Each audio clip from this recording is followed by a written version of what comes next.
around, so hopefully a couple people will jump in. It looks like I'm live now, so that's good. Same. Awesome. Cool. What are you gonna be painting today? I'm continuing to edge the purple boy, you know. The joke, I'm never gonna stop using that joke. Why should you? It's a good joke. It's totally never gonna get old.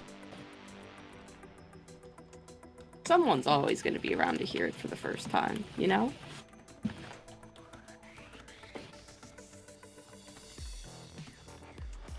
I'm just typing, gonna talk about anime with my friend Fiverr while I edge.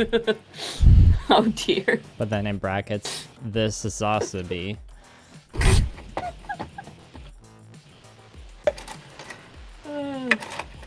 Oh, I have a person. Hello, Michael. He says never. Hi, Michael. I don't know what he's saying never in response to, or he was just saying that in response to the joke getting old. Thank you, Michael. Yeah, no, I honestly think it's a pretty good one, so I don't think you have to worry too much about that getting old. People are gonna find that funny. Gonna get a consistent chuckle.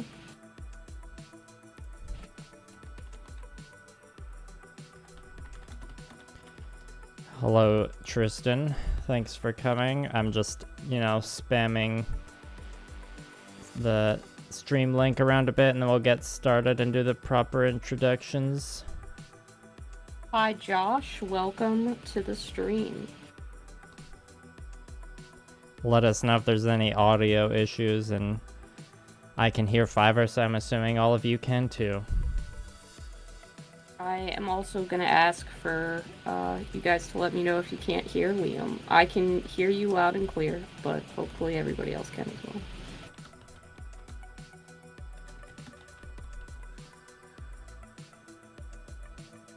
Okay, I don't think I need to put it anywhere else. Oh, I just need to hit up the old Instagram story and Twitter. Right, because you go on Twitter. You brave the untamed realms of Yeah, every Twitter. once in a while there's some good content on Twitter. Like, Twitter has better, like, humorous meme content compared to Instagram, but Twitter's, like, Twitter etiquette is, like, harder to navigate than Instagram etiquette, and, like, I feel like I'm bad at Twitter, but I mostly just, do, like, the same stuff I post on Instagram, and my YouTube community gets posted to Twitter, so it's like I don't have energy to like, separately curate the content for all three platforms, you know what I mean? Yeah, it can be a lot. It could be a lot. Social media is a lot, just in general, so. Okay, we got the Twitter, we got the Instagrams, we got the Discords. And Josh has said that my Halloween set is too spooky. I have a couple of Halloween decorations at my desk now. yeah, I saw that in your mark post. the season. Yes. I've noticed that I have never once seen another painter like Goobertown or Dana or anything like that decorate their painting space for Halloween. So I'm gonna start doing it, and then maybe I'll set a trend and other people will do it, or they won't. But either way, I'm gonna have a cool little holiday set, and then I'll change it for like Christmas and stuff. It'll be fun. Yeah, I mean, I'm in the camp, like many of my fellow colleagues, you included, where it's like, yes, Halloween is the most festive time of the year, best holiday, 10 out of 10, but when it comes to, like, festive or, like, topical content, I don't really, like, do that for any holiday, just because I'm, like, bad at whenever I plan something in advance, usually my plans change, so, like, this year, I'm like, fair. oh yeah, Halloween's coming up, it's like, and I don't have any Halloween content planned again, so I just kind of given up on planning, like, seasonal content. That's fair. But I appreciate everyone else's seasonal content. Like, Christmas specials are one of my favorite episodes, all consistently throughout television. I don't know what it is. I probably just watched Muppet Christmas Carol way too many times as a kid. Oh yeah. But then I realized I now have the power to make my own Christmas specials, and that's very exciting. So I will be doing that. I don't know if it's because I used to work at like a concert hall or like used to sing in a choir, or used to work in retail, but the Christmas season is like my least favorite. So I mean, that's very fair. Yeah, the only Christmas special I watch every year is the Tim and Eric Crimbus special. I watch that like every year without fail. So like my last video that I put out in December last year, I had a reference to the Tim and Eric Crimbus special, and then I immediately followed it up with a joke being like, that's the most festive you'll see me get all year. Because like even back last year, I was aware it's like, yeah, I ain't one of those content creators that does seasonal content. I just ain't gonna do it. I know that's like not good YouTuber practice, but you know, I've given up on having good YouTuber or some good YouTuber practices a while ago, so it's fine. Yeah, that's fair. Tristan, I think you're asking if I'm gonna do a video for the Sasabi like my last one, and no, the Sasabi project has always been just a streaming only project, because you gotta have some projects that aren't associated with big YouTube video projects, I do anyways, for my mental health. I agree. Well, before we get started, I'm gonna crack this can of Conk Zero, so here we go. Yes. That was good. Yeah, that one felt pretty loud. Classy. I'm gonna slurp it right next to the mic now.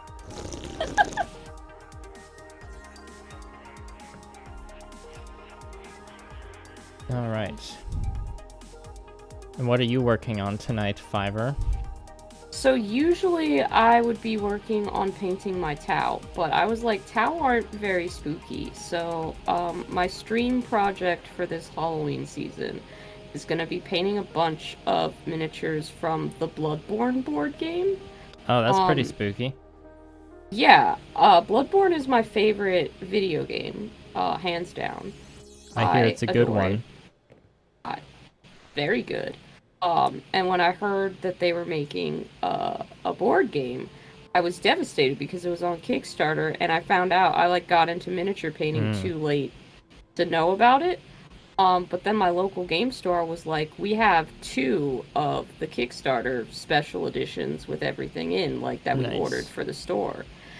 So I spent $400 on all of the Bloodborne miniatures and the expansions and shit. No intention of ever playing this game, if I'm honest with you. I just wanted it for the miniatures. I understand. They then sat around and didn't get painted, so I have a few of them that I've painted, but by and large, out of 199 minis, I've painted 16, and I'm hoping to increase that number by the end of the month.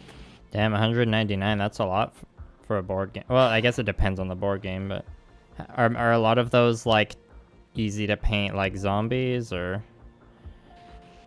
Some of them are villagers, but there's a lot of just weird Soulsborne kind of things. Yeah. Basically, it's every enemy from the game has a model, including all of the bosses. So there's quite a decent variety, but then you'll get 6 of the same sculpt, and it's just evil werewolf man or guy with a big lantern, and you have to paint a couple of them. So there's going to be a lot more gray than I'm used to working with. A lot of these are more subdued paint jobs. Yeah, I've watched one of my friends play Bloodborne. It was definitely a pretty gray palette. Tristan was he was asking if I was gonna do another mini-sized Gundam and paint it like a Pop-Tart. good question. That the Gundam artifact I just painted was the only one of those I have, so I don't like currently have any plans. Yeah, someone asked in a comment about whether I would do another Gundam artifact, and I think I said to them, I'm like, it would be fun, but I have too many work in progress projects right now. But I mean, if I ever end up getting another Gundam artifact, part of me would heavily consider just making another Pop-Tart one, so then I can just like, you know, have a series of Pop-Tart Gundams, because there's a lot of different flavors of Pop-Tarts. There are. I think that would be really fun. I was inspired to paint a Pop-Tart Gundam after seeing you paint one, but I still have to finish my Gundam that I was like, I'm only going to work on this when I stream with you, but now I'm working on Bloodborne miniatures, so I might just not do that and paint it up.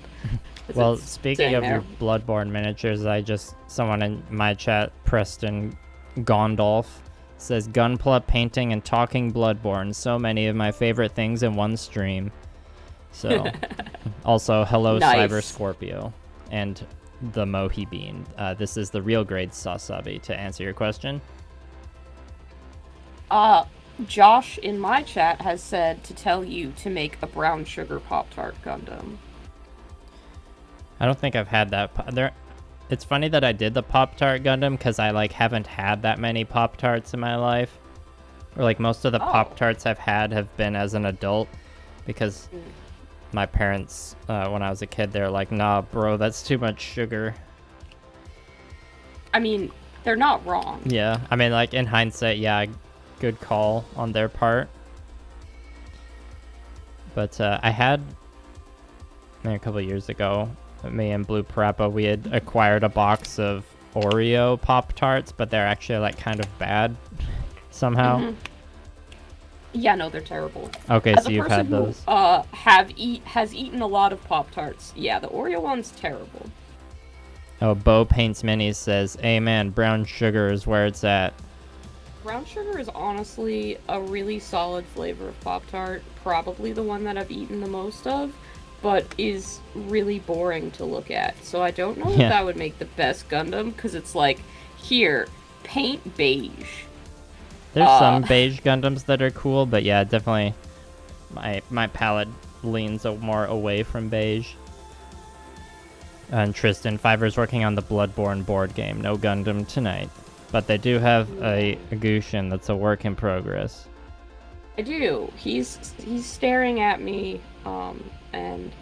I mean, I figure I should probably finish him before I buy an Eva, and I want an Evangelion so bad now. Oh my god. Yeah, I figured we'd talk about Evangelion at some point. Yes. I just want to talk to people about it. Like, it's really annoying. When I was watching it, I was like, man, I'm trying to have other conversations, but the only conversation I want to have is just asking all of these questions. Like, hey, do you want to talk about what the fuck angels are in this show that I haven't finished watching yet? And everybody's like, we literally can't tell you, it will spoil the show. And I'm like, I understand that, however, I need to talk to someone about this. It was agonizing.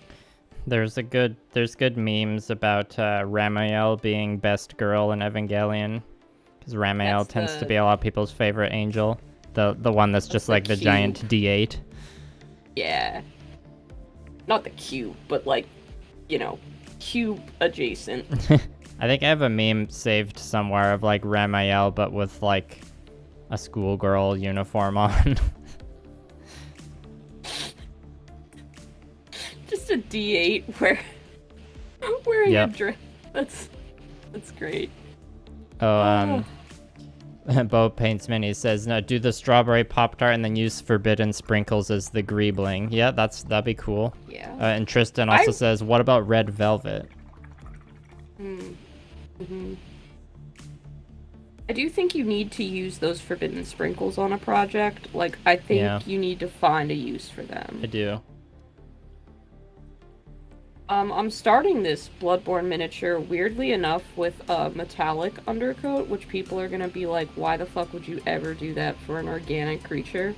The nice thing about painting these Bloodborne miniatures is that I've played that game for so many hours that I'm not trying to paint them accurate to, like, what a piece of concept art looks like, but I'm like, when you fight this guy on the bridge, there's a bunch of, like, weird reflected light that almost makes it look like his skin is made out of metal, even though it's not. So I'm thinking if I try a metallic undercoat, I can maybe capture that weird lighting effect, which I don't think is entirely intentional. But I'm gonna see if I can pull it off. Yeah. Cyber Scorpio says simply strawberry isn't too bad.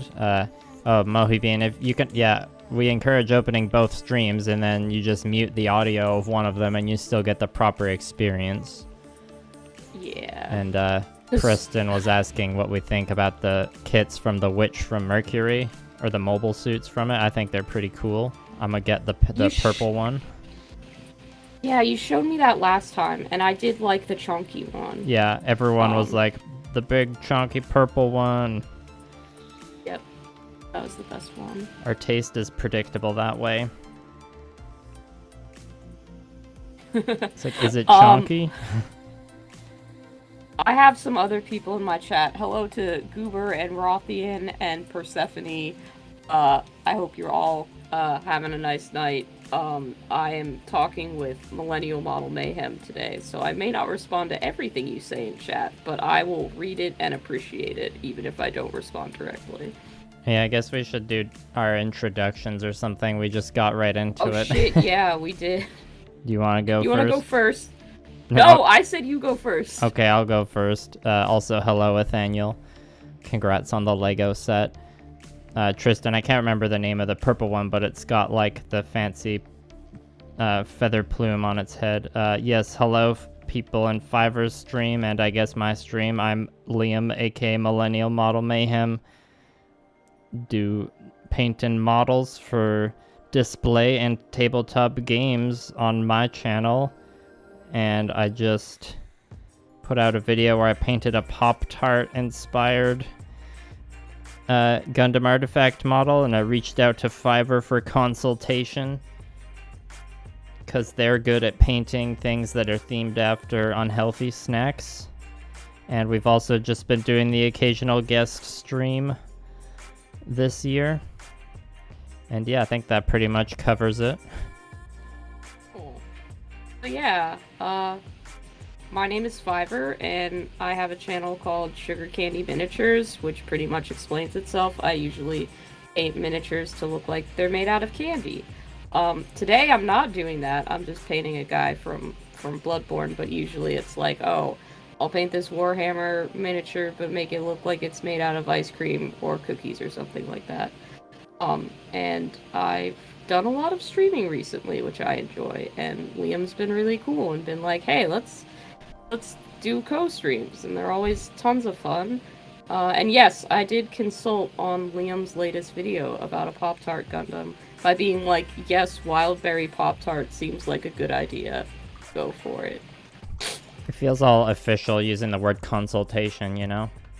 It does. I feel like I should be sending you a bill for my time, but that's pretty ridiculous when all I did was be like, yeah, Wildberry Pop-Tarts are rad.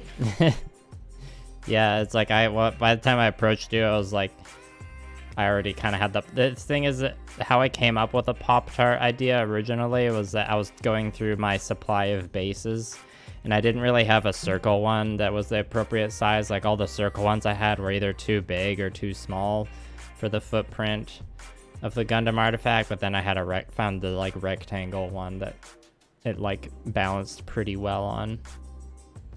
And then I'd already like told you, I think by that point, that I wanted to do something food themed with it. Yeah, you had said that. Which is cool. I'm glad that other people are doing food themed painting. I really want to see more of it, frankly. I'm very excited. Like when Dana Howell did a McDonald's themed squig for our clown collaboration. Oh, yeah. It was one of the best things that had ever happened to me in my entire life.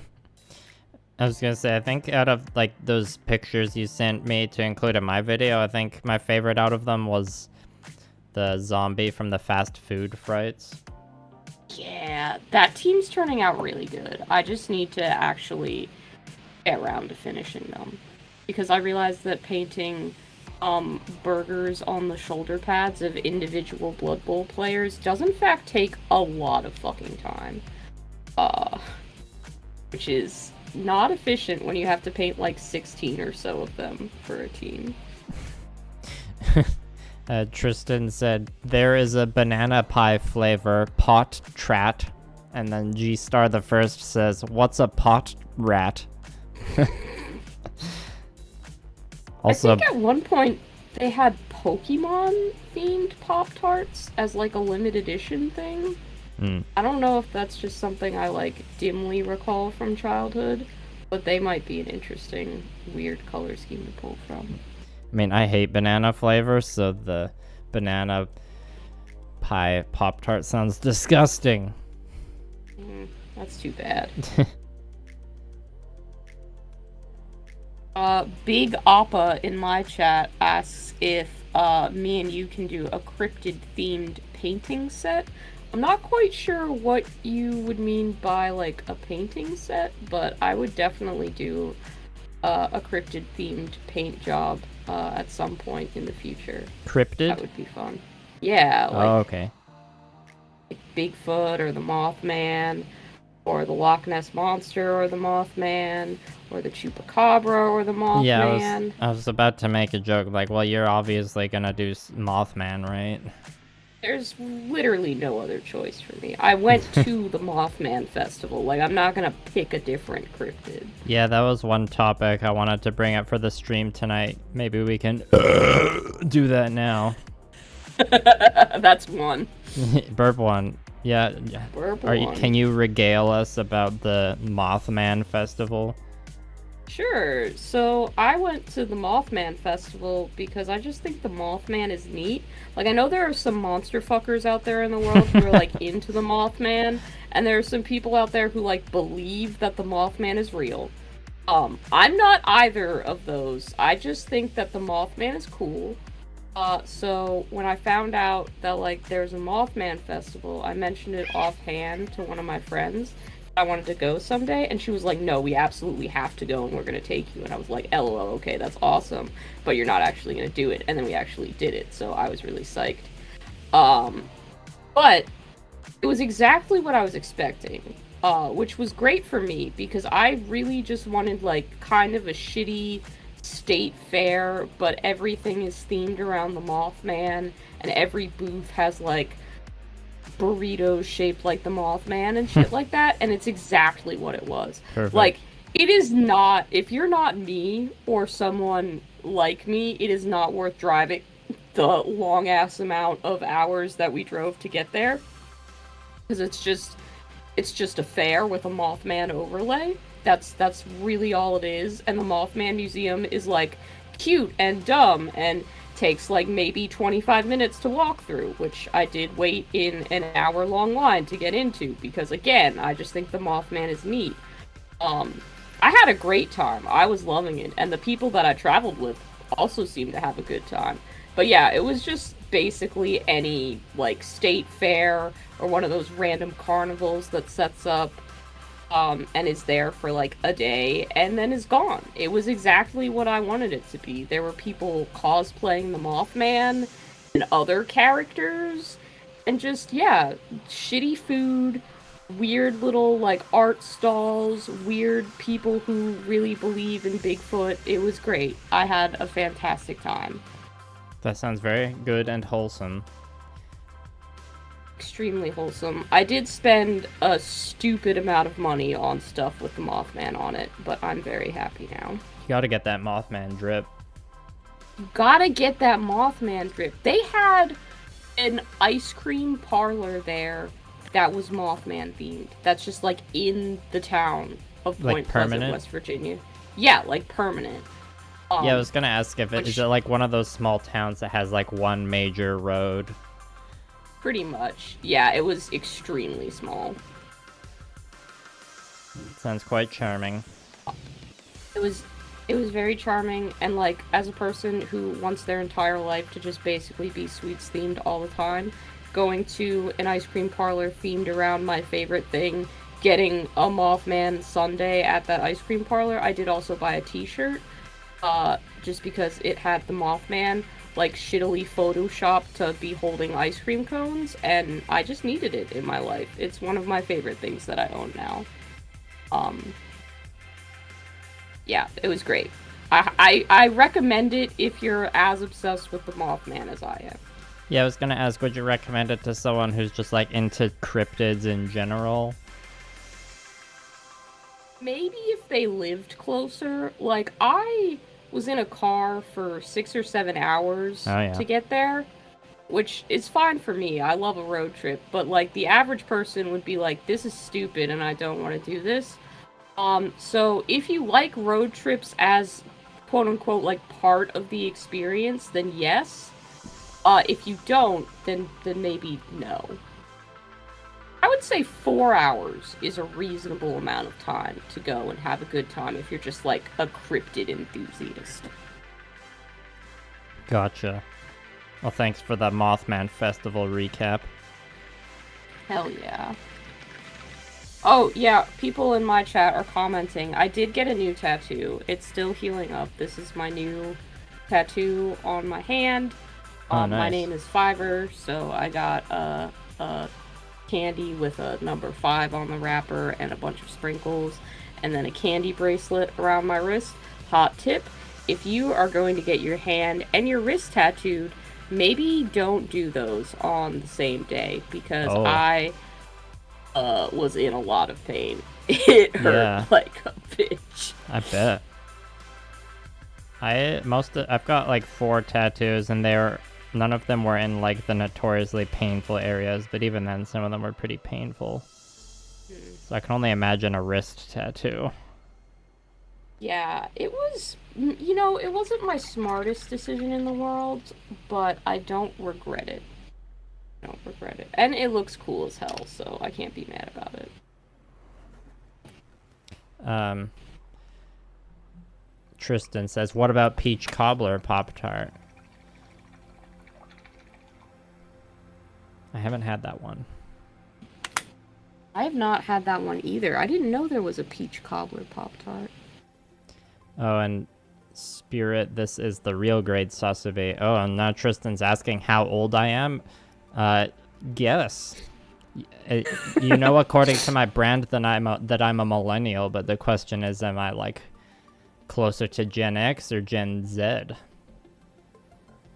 And then Cyber Scorpio says Fiverr would get a kick out of the Dark Archive book from P2 because it does have a section dedicated to cryptids. I don't know what P2 is, do you? I do not. That sounds cool though. Sounds like an off-brand Magnus Archives. Okay. Yeah, any kind of cryptid encyclopedia would be a good read, I think. I love books where it's like a pretend guy made a guide to like fake lore, Yeah, like, those are good. I live for that shit. They have a Warhammer one where it's just like some guy cataloged a bunch of aliens, and I have that, and it's probably one of my favorite things that I have in terms of like Warhammer lore, because it's just stupid and funny. And there are Zotes in it, which automatically makes it, like, top tier. Is that an old school book? No, it's fairly new. I'd say, what's like... it called? It's got, like, a fake... Like, they made it sound, like a Latin name, but it's... It's not. It's like the Imperius Lexicanum or something. Something like that. If anyone in my chat knows what I'm talking about, put the name in there, and then you get a gold star. Oh, P2 is for Pathfinder 2nd edition. Sorry, I feel like I made that same mistake last stream. They said P2, and I was like, what's that? And it's Pathfinder. That's 2. Burp Second 2. burp of the night.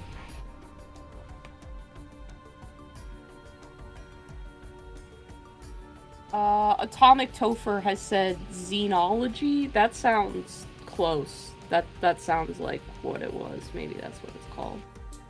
And then Persephone went Zote, and all of the Zotes are spelled differently, and I just appreciate that. Sorry, I got distracted. There's sometimes in my room I have a problem with ants that like crawl out of a hole in the wall, and the ants just decided to show up again. I thought I had escaped the whole summer without the ants, but one was just like crawling across the base of the model I'm painting. I just had to like stand up and go look at the hole in the wall. I'm like, oh, the ants are back. That's unfortunate, but it is also funny. Yeah, the hole around the wall is like surrounded by those like little puck like ant trap things. Yeah, I know what you're talking about. I can't have those kind of ant traps because my cats will decide to eat them. Yeah. Fortunately, my cats also hunt any bug that gets into this house, so I'd say it works out. Yeah. You know? Yeah, usually like it's mostly a problem during the summer, and like I've gone through the whole summer with no ants this year. But I guess that they're making their last matinee appearance here in the fall season, so that's cool. G-Star the First has switched over to let me know that they switched over to my stream and is telling me to read Bigfoot Bill 1 and 2 because they look really good. I've never heard of that book series before. I'll give it a Google and see if it sounds like something that I would enjoy.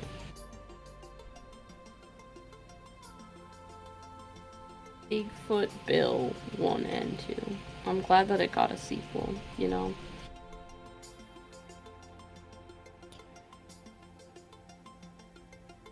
Well, is it time for us to open the Pandora's box of Evangelion and start talking about that? I think it is. Like, I just want to talk. I've been basically since I started watching this, I was waiting for you to be like, yes, I have time to do another co-stream, because I just want to talk about Evangelion so much. And I'm glad that I'm painting Bloodborne miniatures because I feel like there's a lot of crossover between those two franchises. Yeah, they have similar energy. They really do. Like, it's a lot of humans overreaching into the territory of gods as like a theme, and it's one of the themes that I love. And I really wasn't expecting a Gundam anime to have that as like one of its core themes, but I'm glad that it did. It definitely set it apart from like Iron-Blooded Orphans, where it's more we are child soldiers for the very obvious war going on. Yeah, Evangelion really changed the game for mecha anime when it came out, that's for sure. They don't even, like, in the grand scheme of things, they're not even in the mech suits for the majority of it. Like, it is, the first couple of episodes are pretty, like, Eva fight heavy, but towards the end, they're just like, ah yes, the Evas also exist, but all three of the ones that we have are busted in various ways. Yeah, let's, before we get any further, let's do our best to keep it spoiler-free. Oh shit. Right, yeah. Nathaniel has told me he hasn't finished it yet. It's like, cool. I know with JoJo spoilers, like, pretty much don't matter at all. I'd say, like, Evangelion spoilers matter a little bit, but it's not, like, it's not one of those shows that's ruined with spoils, in my opinion. To be fair, I didn't want anyone to tell me a goddamn thing when I was watching it. I was like, everybody shut up. Any detail could be a spoiler. So I'll try to keep that in mind. Yeah, let's do our best. For sure. Oh, I mean, Nathaniel's just like, just kidding, finished a long time ago. We just got epically trolled. But I think we should still keep it spoiler light anyways. Got him. Got him. Got him. Nathaniel, how dare you?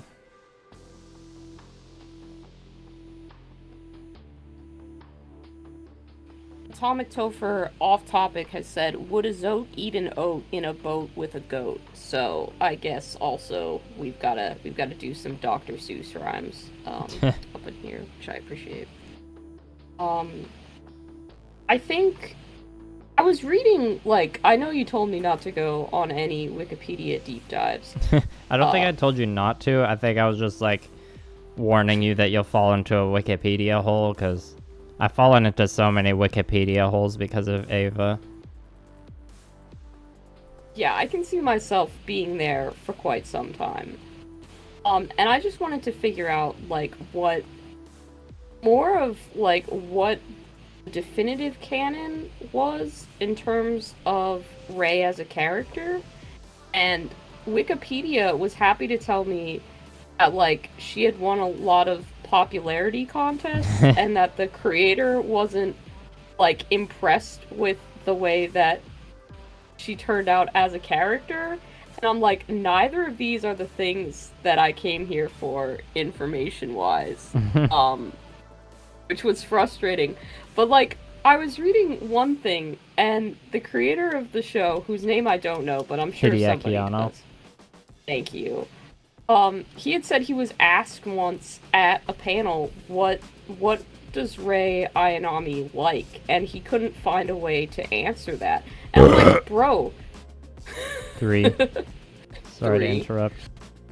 No, you're fine. I was like, bro, you answer that question in the canon of the show, theoretically. Because one of the few times you ever see Rey get excited is when they go out for ramen in that one episode, which is like one of my favorite episodes. Yeah, that's a good one. In that, she gets excited to have garlic ramen, and I'm like, there's your answer right there. Rei Ayanami likes garlic ramen. It's there. You have an answer, sir. You didn't remember a trait about your own character, which, I mean, fair. You've written an entire series, so, like, whatever. You have a billion characters to juggle. But I was like, you can't do my girl wrong like that. Like, she does have interests and a personality and stuff like that. Just different. It's not as bold, as Asuka. Yeah, there's who is German. Like, I don't think that's a German name.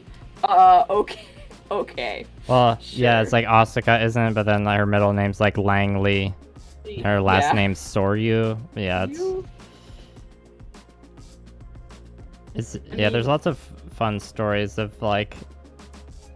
funny stories of Hideaki Anno and like his relationship and interactions with fans. But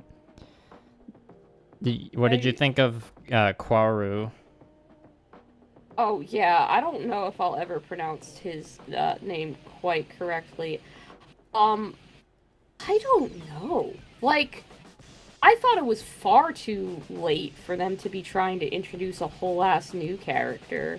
And he's there for like, what, an episode and a half? He's only there for like one episode, basically. I mean, he's an End of Evangelion too, but he was like one of the fan favorite characters with like, he was a real like smash hit fan favorite character, which is interesting because he was like only in the show like near the end for like one episode, basically. I mean, in the like, people need to find pairings to ship people with way, I understand why he is a fan favorite. Like, I get it from that angle. Not personally, but just like, you can look at a character and be like, yeah, I understand why the fandom cares about this person. I didn't really care for him much at all because, I don't know, he's just weird. Like, I don't get him. Yeah. He doesn't seem real, if that makes sense. Like, if you told me he was just a hallucination, I'd be like, yeah, no, that tracks. That makes sense. Didn't feel very real. Yeah, I getcha. Tristan guessed if I was 35 years old. I am not. Guess again. And Nathaniel's talking about how Asuka definitely hasn't affected which girl he thinks is best in whatever anime he watches. That brings up something I was gonna ask you. Would you agree that Misato is best girl? No.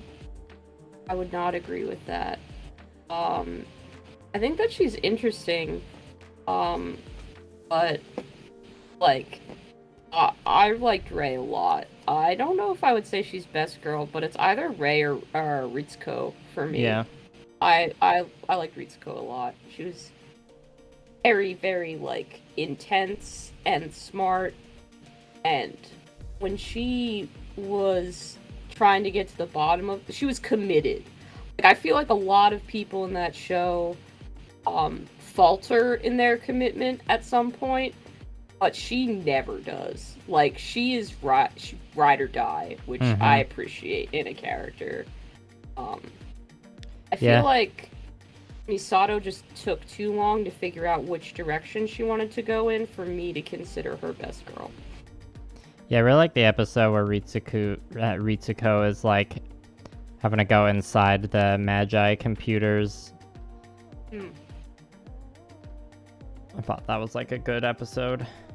Yeah, that was really interesting. And like, she opens up the computer, and I remember freaking out because I'm like, dude, there's a brain. There's a brain in there. Yeah, it's a little cursed. Uber says, gay scientist is best girl. Correct. Yep. Correct. That's not wrong. I don't know if you mean Ritsuko or just Ritsuko's friend on the computer, the other person that she works with, but either way, that's the right answer. Evil Ano, who has gone to bed at this point, did say that Asuka is only half German, so I guess that's fair. I think, I wrote that. I remembered that. Yeah, now everyone in my chat's trying to guess my age. I ain't gonna tell you. It's gonna remain a mystery. Someone, Nathaniel thinks I'm towards my 40s. No, not quite. I don't know if I actually know how old you are. I don't know if you're older or younger than me, so... Well, remind me after the stream and I'll tell you. Okay. I gotta keep it a mystery for my audience for now, though. Yeah. I'm about to have a birthday on the 11th, so my age is going to change. Age that people could guess, but that I don't know if that's stimulating, like, conversation for streams. Yeah, maybe not. Eventually it'll just be public information. If you get to be a big enough YouTube personality, you can just Google how old is, like, whoever. Yeah, that's true. Wikipedia will tell you. It'll be a fun fact. And Tristan, I have not built the Moon Gundam. I was gonna ask, since it's the first day of Spooktober, we could definitely... There's definitely a lot of horror movies I could talk about. Are you a horror movie fan? I am a horror movie fan, and, like, that's another thing that I liked about Evangelion. I was like, the Gundams bleed? They are bleeding? They are organic? What is going on? Like, I love that. I want more... I know I probably won't get it, because, you know, any other mech anime is gonna be like, you made your mechs bleed, you copied Evangelion, like, what? But I mean, I would like more bleeding mecha anime. If you have any of those, I will watch them. There's definitely lots of memes out there about, like, is that an Evangelion reference? Guy sitting on a chair. Character being depressed. Is that an Evangelion reference? I did feel like, and that's something I want to say, because a lot of people talk about, like, various shows having accurate portrayals of mental illness and stuff like that. Honestly, Evangelion got it right, in my opinion, because it's very, like, disjointed. I feel like a lot of it can feel like, if I had watched that when I was, like, 10, which I shouldn't be, because no one should be, that's probably too mature for a 10-year-old. Given some of what happens, but, you know, people watch stuff too young, it happens. I would have felt like a lot of the characters were inconsistent, and that might have been a complaint. Like, why had they gotten over this at one point, just to fall back and then not be able to do it again? Because Shinji is, like, really bad at being an Eva pilot, except for when he's really good at being an Eva pilot. And I've never seen in media someone experience such like a range of good and bad mental health days so consistently. And I'm like, no, yeah, that feels right. Yeah. That feels correctly inconsistent. Yeah, that's a good way to look at it. I was very, very impressed by that, even down to like Asuka, because they could have just made her, and I even remember being like, yeah, she's not really my favorite character, but like, she's just dealing with her own problems in the complete opposite way from Yeah. Shinji, which is what happens in the real world, and I was like, oh, that's really interesting. The guy who created this had to have gone through some shit. I feel bad for him. Yeah, he was, yeah.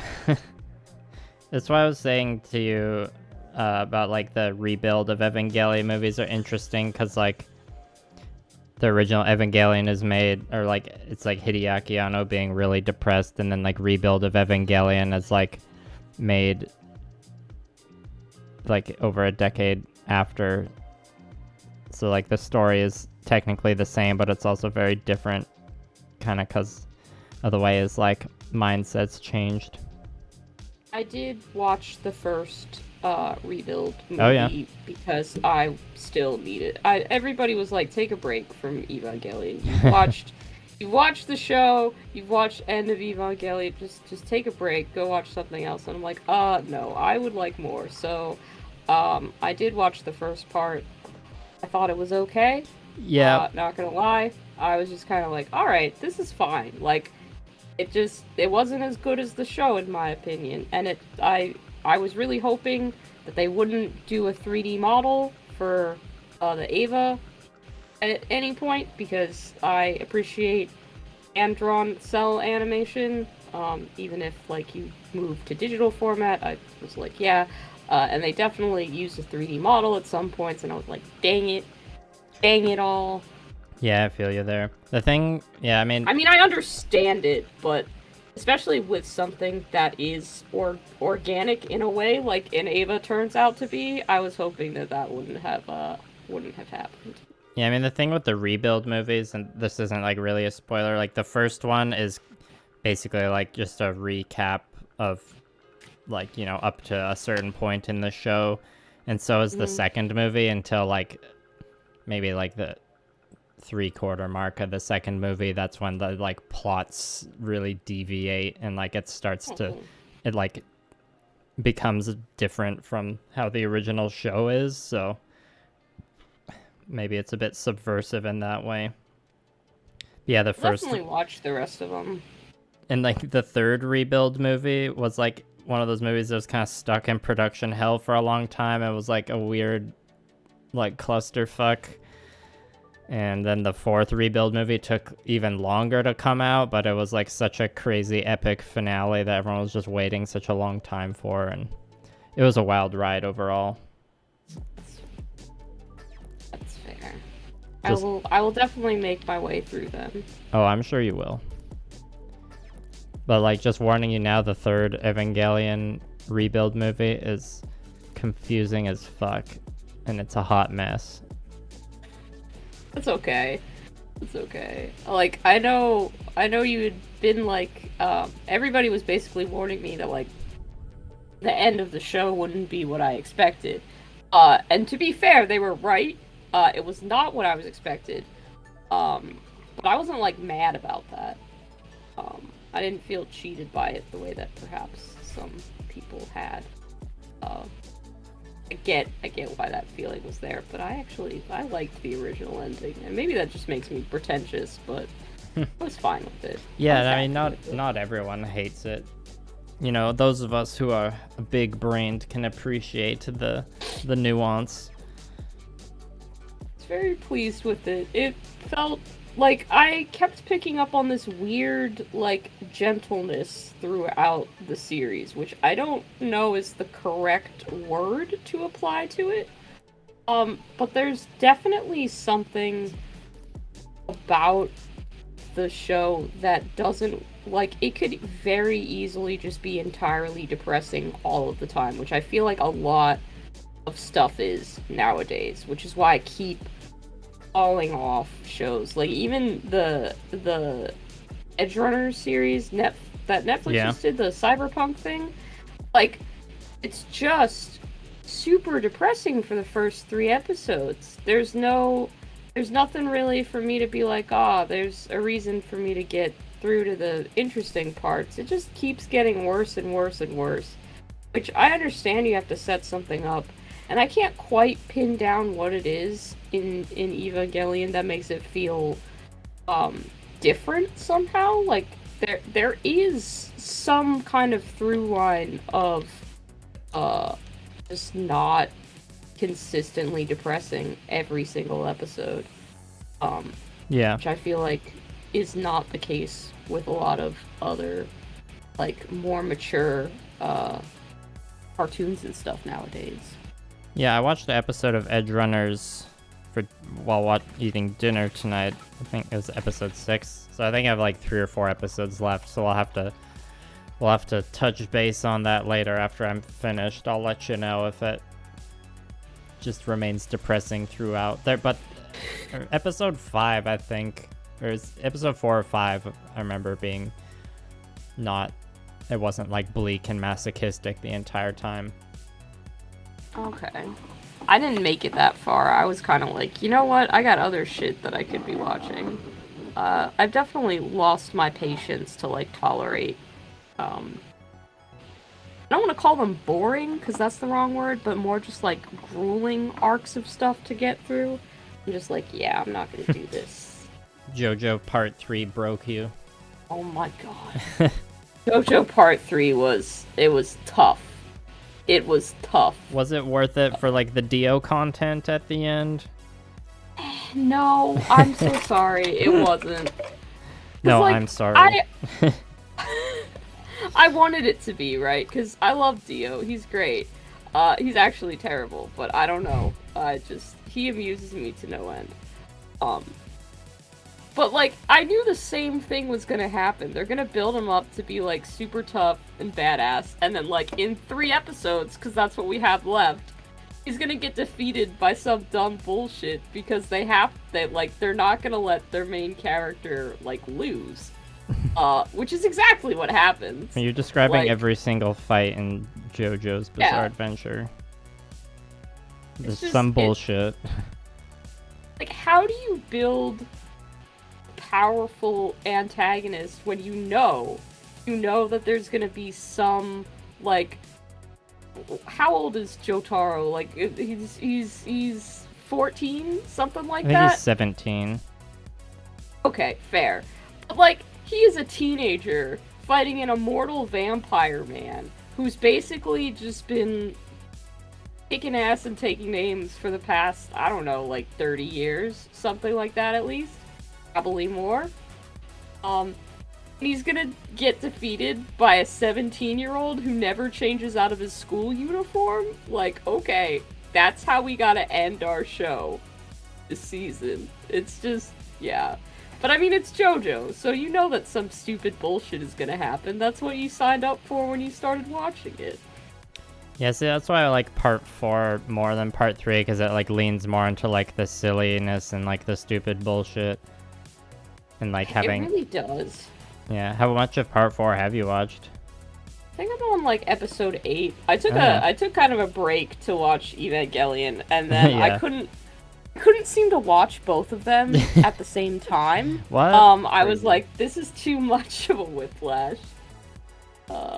So, yeah. I have to get back into watching JoJo, but I started watching Haikyuu again, just because it's one of my favorites, and I wanted to. Did that one finish recently? No, I think it's gonna have its final season come out soon. Alright. And, like, they only put up to, like, season 3 on, like, Netflix and stuff. So I just, for the longest time, hadn't bothered to get around to watching season 4 and 5, because I'll always just be like, oh, I'll start again, and then, like, season 3 has its finale, and it's very satisfying. I like it. I like how the arcs resolve. I like what happens with the characters. And then the fourth season just kind of has a slower start. So I typically like watch the first 2 or 3 episodes, and then I'm like, okay, I'll do something else. But this time I'm like, no, I'm gonna catch up so that I can watch last season as it comes out, and finish this one out and see what happens. So yeah, I'm gonna get through it this time. I like how I tried to pivot the conversation to talk about horror movies, and then we just kept talking about Evangelion and anime. Shit. Okay, horror movies. Yes, go. What? My favorite horror movie, I think probably just by going by number of times watched, would be Alien from 1979. Good answer. Good answer. I love Alien. So also, good.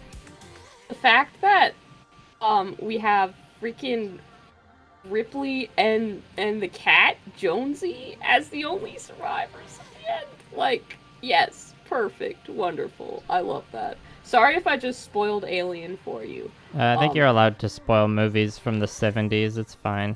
Yeah, I'm gonna. If you haven't seen Alien by now, then I can't apologize for that. It's really good. You should go watch it. The first time I watched Alien, I watched it in a dark basement by myself, and it was a good time. Ooh. That sounds like a good way to watch Alien, honestly. One of my favorite franchises is like the Alien versus Predator franchise. Like, I haven't read a lot of superhero comics and stuff, but like I've read all the Alien versus Predator comics and like played a decent amount of the video games and stuff. So I'm always torn as to like whether my favorite movie or like favorite live action movie would be Alien or Predator. Oh, I messed that one up, damn it. Still counted as 4. Yeah. Still counted as 4. Like, I think, yeah, I don't know. I don't even know which one I've seen more times. Like, I've seen both Alien and Predator, like, more than 5 times each. Predator is just, like, one of the most iconic Schwarzenegger action movies, and also, like, one of the most iconic sci-fi monster movies. But so is Alien. Sure. I watched Alien for the first time in college, which still was way later than I should have, like, seen it for being such an iconic film. But I remember that one scene where they're, like, walking through the tunnels, and the alien is just, the xenomorph is camouflaged in with all the pipes. Yeah. And I turned to my friend and I was like, you know those pipes, they look a whole lot like a xenomorph's head. And he was biting his lip to keep from laughing about that, because 5 seconds later, you know, it bursts out and it's gonna get him. So yeah, that was funny. That's probably the best memory. That might be like the best jump scare moment in the movie. I remember like literally jumping and like getting spooked watching that part. It's definitely a good one. I'll have to rewatch it, because I mean, you said 5 times, like that was a lot. I've watched movies I don't even like 5 times. Like, I just watch movies constantly. I mean, with Alien and Predator, it's probably closer to like 10 times at this point. Fair. That's fair. I'm trying to think of what other horror. I mean, I also really love The Thing, like John Carpenter's The Thing. That's hard to go wrong with that one. Oh, the one that's a close tie for like favorite horror movie is The Fly, the David Cronenberg directed one from 1986 with Jeff Goldblum. I haven't seen that one because I just don't really enjoy Jeff Goldblum's voice. I know that's really? like a weird take. Yeah, that's I don't very like contrary. It, so, yeah, a lot of people are really into Jeff Goldblum. Yeah. As an actor, and I just, it's not for me. I don't know what it is. So yeah, I never got around to that one. Yeah, I hear it's good. Go ahead. No, I just meant I hear The Fly's a pretty interesting. It's a fun time from what I able to understand. I like, as much as I love me some Jeff Goldblum, I'm more a fan of The Fly because I'm a big fan of David Cronenberg. And like good practical creature effects, which there are a lot of in like just 80s movies like Alien and The Fly, but The Fly just has such, it's just like if you like gross out gore and like fucked up shit, highly recommend The Fly. Well, there was a lot of good practical effects back then because that was the option. Like, Yeah. that was it. You did it practical or you didn't. There weren't no computers. They didn't have computers back then. I mean, they did, but they were just crappy. Yeah. Oh man, those are good. I think Killer Clowns from Outer Space is one that I watch just about every year because it's dumb and stupid. I love it. Haven't seen that one. It's not good. Like, it is not scary and it is not well, like, written or anything like that. It is funny as hell though, and sometimes you just need like a good stupid little B movie, and it's perfect for that. Yeah. It had a budget of $2 million, which is apparently not a lot of money to make a film with. I don't understand how money in the film industry works. I feel like that's low. Yeah, it's very low budget, but like they make a bunch of clown suits for these guys. Like, they have creepy makeup and stuff. The clowns are like shooting bazooka guns that shoot popcorn, and they turn their victims into like these cocoons of cotton candy and like drink their blood and stuff. It's great. It's stupid as fuck, but it's wonderful. I'm very excited to watch that again. Silas is saying it'd be cool to have old monster makeup and effects stuff on, and also that Evil Dead was fun. Yeah, Evil Dead's a good one. Oh, and Tristan, the Gundam, the small Gundam was donated to me, so I think the person who donated it to me got it from Mecha Warehouse, if I had to take a guess, but I can't actually tell you. That was 5. That was the magic number there. I think last stream I might have gotten like 5.5 or 6 burps, but can's almost done, so cool. One movie I was thinking about today when I came up with the question of like, oh yeah, I should ask Fiverr about their favorite horror movies, because you know I saw your like Halloween decorations on Instagram, and I was like, I don't know if it counts as a horror, or I guess it'd be like psychological horror, but I really like The Machinist with Christian Bale. I've never seen that one. It's that one that is like it's mostly known as like being the movie he did where he like starved himself for the role. Yeah, okay. I've definitely heard about him doing that. I didn't know that it was connected to that film. Yeah, and then like the movie he did afterwards was Batman Begins, where he like bulked up a lot. And everyone was like, bro, this is really unhealthy, because he went when he was filming The Machinist, his diet was like, I'm gonna have a bottle of water, coffee, and an apple a day so I can look like a skeleton. And then you watch it and you're like, damn, dude, you're a skeleton. And then you see him in Batman Begins, and he's swole laugh, and it's like, that's probably not good for your body, but good job doing acting, I guess. Yeah, good job doing an act. Of like other horror movies that I've been impressed with recently are definitely like some of Ari Aster's horror films. Oh yeah. Midsommar and Hereditary both are very, very good. I haven't seen Midsommar, or no, I haven't seen Hereditary. I've seen Midsommar, and I really liked it. That was good. It's pretty good. And of course you've got Florence Pugh in that, who was actually in the movie that I saw today. I saw Don't Worry, Darling. Oh yeah. Oh right. Yeah. Yeah, we were talking about that earlier. I'm like, wait, don't tell me that has to be stream content. So you saw Don't Worry, Darling today. I did, yeah. Like, I was debating between going to see that or going to see Barbarian, because people had been saying a lot of things about both of them, and so far I hadn't had either one spoiled for me. And I was like, I'm definitely gonna get one of them spoiled for me, because I'm just online enough that that's gonna happen. And I sat there and I was like, which one will I care less about being spoiled? So I didn't want Don't Worry Darling spoiled more than I didn't want Barbarian spoiled, so I went and saw that. It was good. It just came out recently, so I don't want to say too much about it, Yeah. but I liked it. Overall, I thought it was pretty interesting. And of course, it's no spoiler that Florence Pugh is a fantastic actress, and Yeah. I mean, she has so much opportunity to shine in that film, so Well, that's good. I was quite pleased. Yeah, I've seen some like random ads for Barbarian around, and I'm like, the title is Barbarian, but I have no idea what this movie is about. Yeah, I haven't heard very much about it. As far as I'm aware, it's a slasher, but people say that the ending of it is like a real mind fuck, so I Okay. don't exactly know what's going on, but I love when people are talking about a movie that I have a vague interest in seeing. So I'll go see that. I don't think it really counts as a horror movie, but have you seen that Nicolas Cage film Mandy?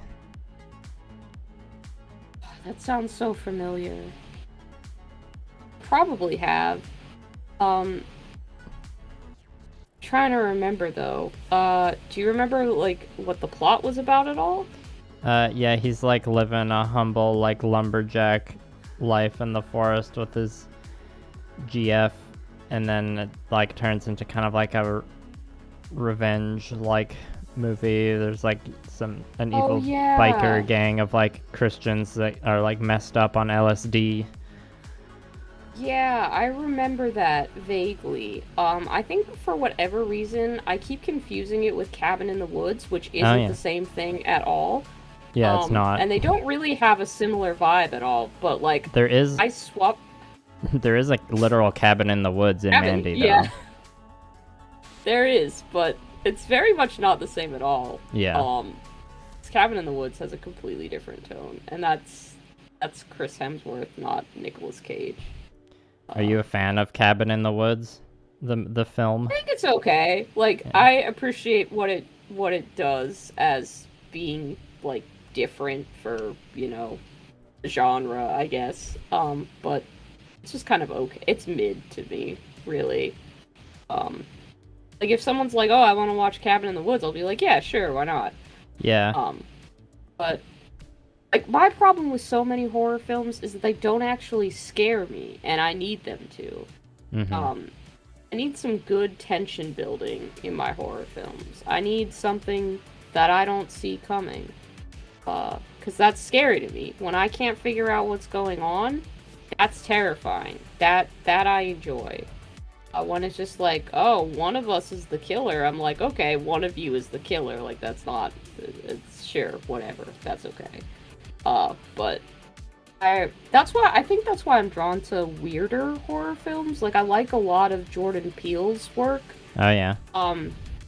Like, I found Us very, very good. And I know people had mixed opinions on it, but I was like, I have no idea what the fuck is going on, and that's very, very exciting for me. Mm-hmm. Yeah, I haven't seen Nope yet. Still want to.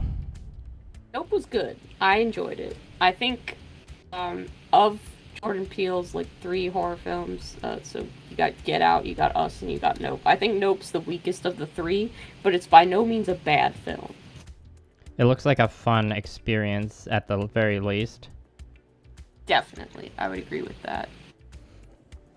Did you... Silas is bringing up something called the Magnus Archives. I feel like you've brought that up with me before. Yes, I have. They say the Magnus Archives has some interesting psychological personifications of various fears. It does. Silas, a man of taste, has entered the chat. Like, I love the Magnus Archives. It's a horror podcast. It's phenomenally well done. It's so good. Definitely has episodes that are super spooky, but has like an overarching narrative.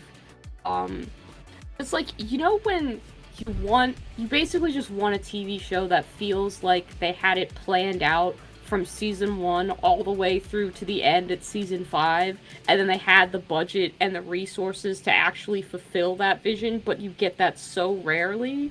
So rare. So rare. The Magnus Archives is the podcast equivalent of that. Like, you know that everything was intentional, but you figure that out like when you're supposed to, and a lot of their plot lines hit really good. So many of their episodes are just creepy and spooky, and I think about them all the time. It's very good. It's honestly one of, in my opinion, the best written pieces of horror media to ever exist. And I've been listening to the Magnus Archive since like episode 30, so that's back in like 2016, I want to say that started coming out. So I'd been listening to that for years. Yeah, Silas had a follow-up question of, what's your biggest fear? And then devil emoji, or like magenta devil emoji. Translating emojis is hard. That's fair. I can picture the one that you're talking about. Silas, if you're asking me, like, in terms of Magnus Archive's established fears, it's definitely gonna be, the Spiral for me, because I fucking cannot stand Michael's voice. It is so creepy and freaks me the fuck out, and I fucking hate it. I can't with that. But in terms of the real world things that I am actually afraid of, they're more like annoying highbrow stuff, like the concept of being completely forgotten by everybody who's ever met you freaks me out. Oh god. That kind of shit gets to me. But I would say like day-to-day fears, just being asked math problems that are really complicated and being expected to do them correctly. Math class was terrible for me. I can't with math. I can't with numbers. It's terrible. So being expected to do math is a big fear of mine. When you said Spiral, I immediately thought of Uzumaki. Have you read that? You're right to do so, because Junji Ito did serve as inspiration for that particular aspect of the Magnus Archives, as the writer of it confirmed in an interview that he did. So the Magnus Archives, it's like a fictional podcast, or is it like someone fictional. Fictional. It's a narrative? It is. Yeah, it's basically like a radio play that you can tune into, and like they have different actors playing the characters and stuff like that. I pretty much only listen to podcasts where that is the case. I can't do just like, for the most part, like the odd Paint Bravely episode or something like that I can listen to. But if it's just two people sitting in a room talking about something, I'm like, this isn't a podcast. This is just two people sitting in a room talking about something. Where's the sound effects? Where's the overarching narrative? Where are the characters? Yeah. I used to listen to a lot more podcasts before 2020. Oh, that was Burp 6, I think.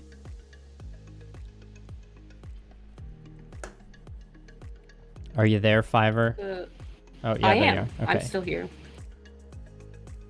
I used to listen to podcasts when I was walking home from college, so that's where I got a lot of podcast time.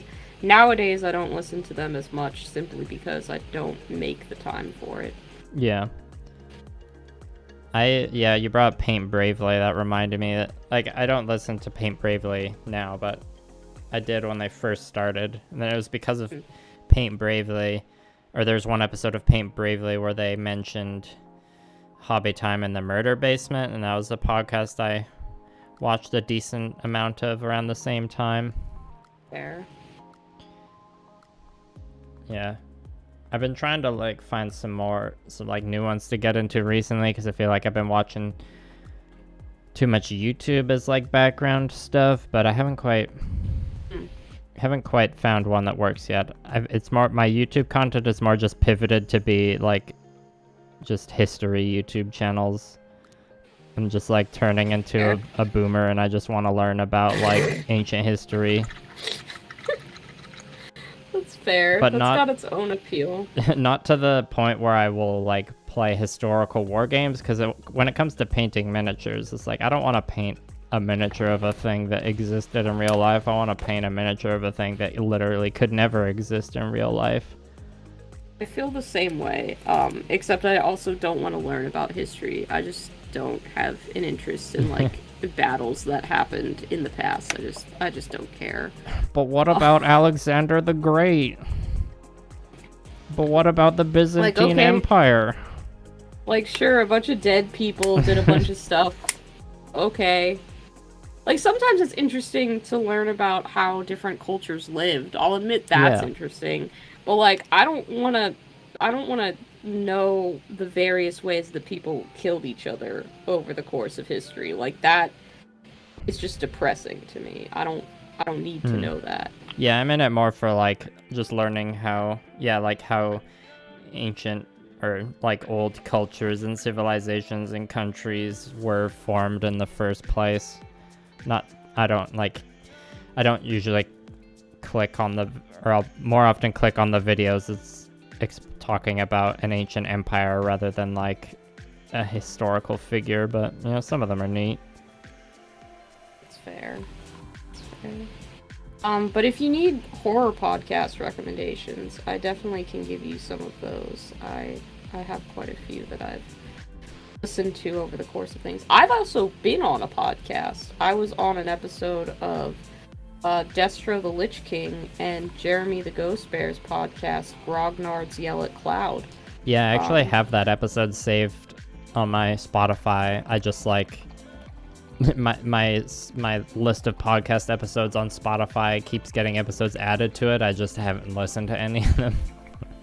I can recommend that podcast because I was there, so I should shill that one a little bit more. You know? I didn't even know they had a podcast, and then I found out about it because you were on an episode. I'm like, well, I should check this out. But then I'm like, oh, there's also a new Rina Sawayama album. I guess I'll listen to that. Because, I don't know, I guess my brain has been more musically inclined than podcast inclined. I definitely listen to more music than I do podcasts, so I can't blame you there. Are you able to name, like, a single favorite band of yours, or is that too hard? Usually for me, it's, like, hard to nail down one band that's, like, my favorite. Okay, so my favorite band of all time is this band called the Venetia Fair, who's no longer a band anymore. They did, like, alt rock, like, kind of Fall Out Boy, Green Day sort of stuff. Oh, yeah. But also mixed with circus music. And it was very chaotic and weird.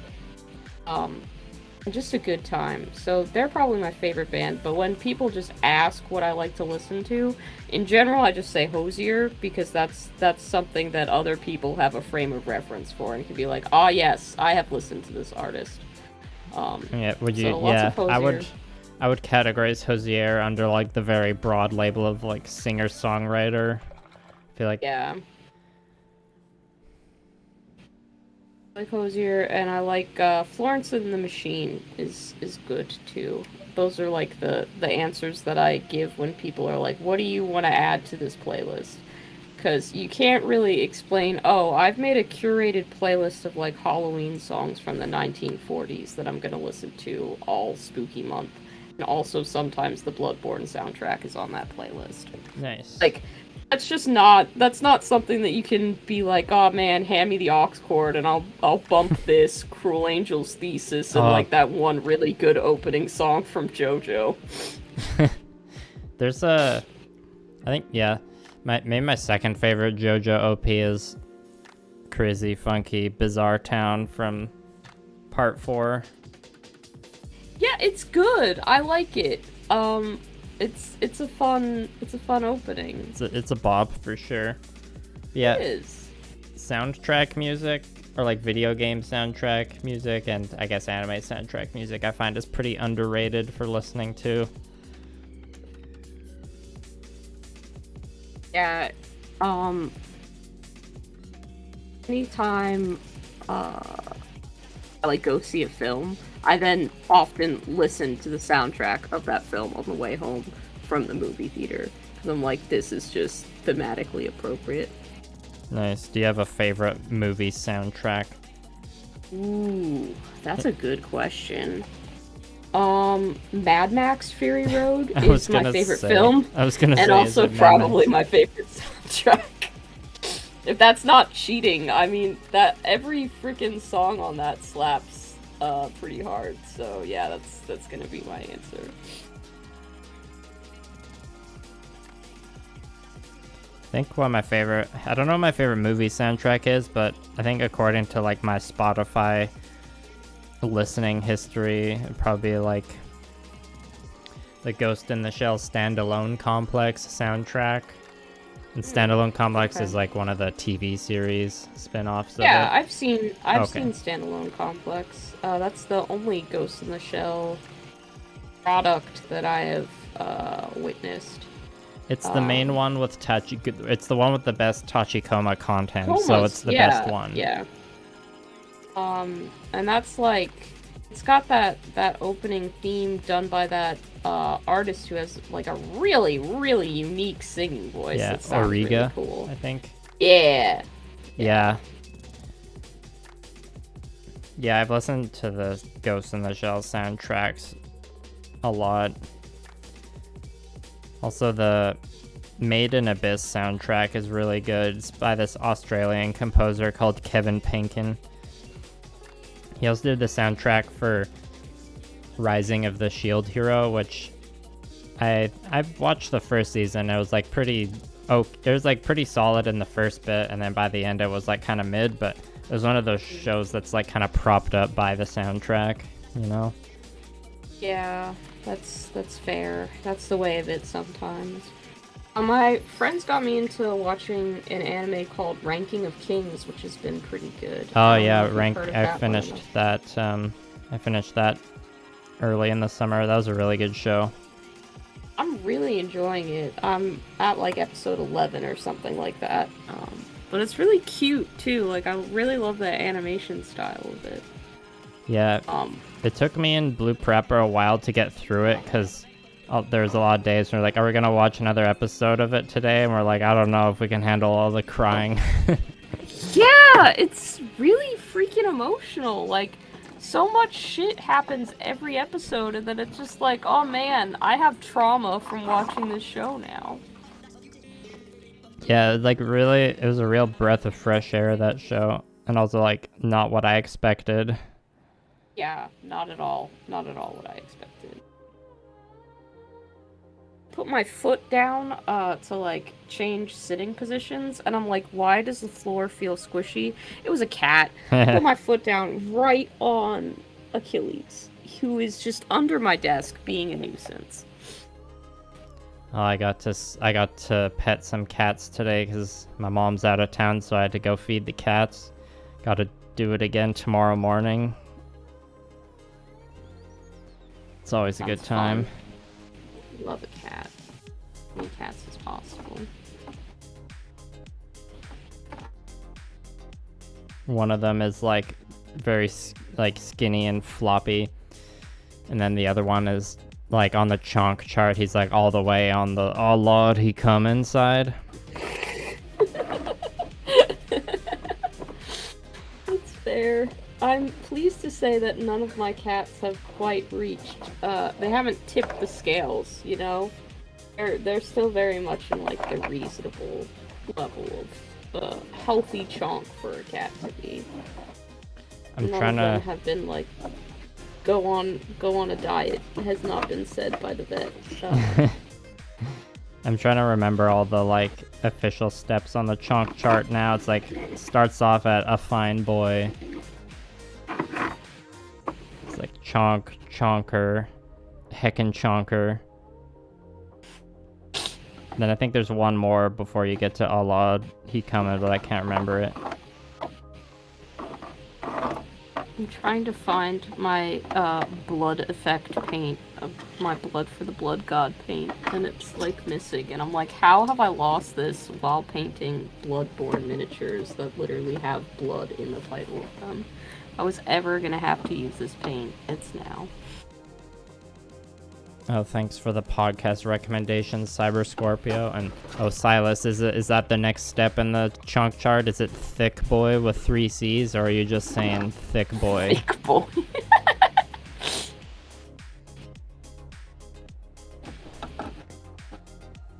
Yeah, I've heard good things about that Blood for the Blood God paint.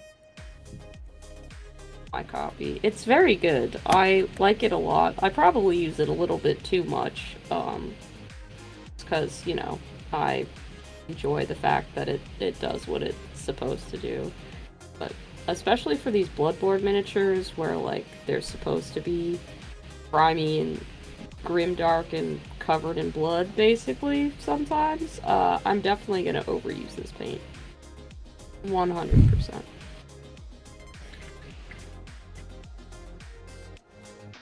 How are those? Yeah, go ahead. How are your Bloodborne minis going?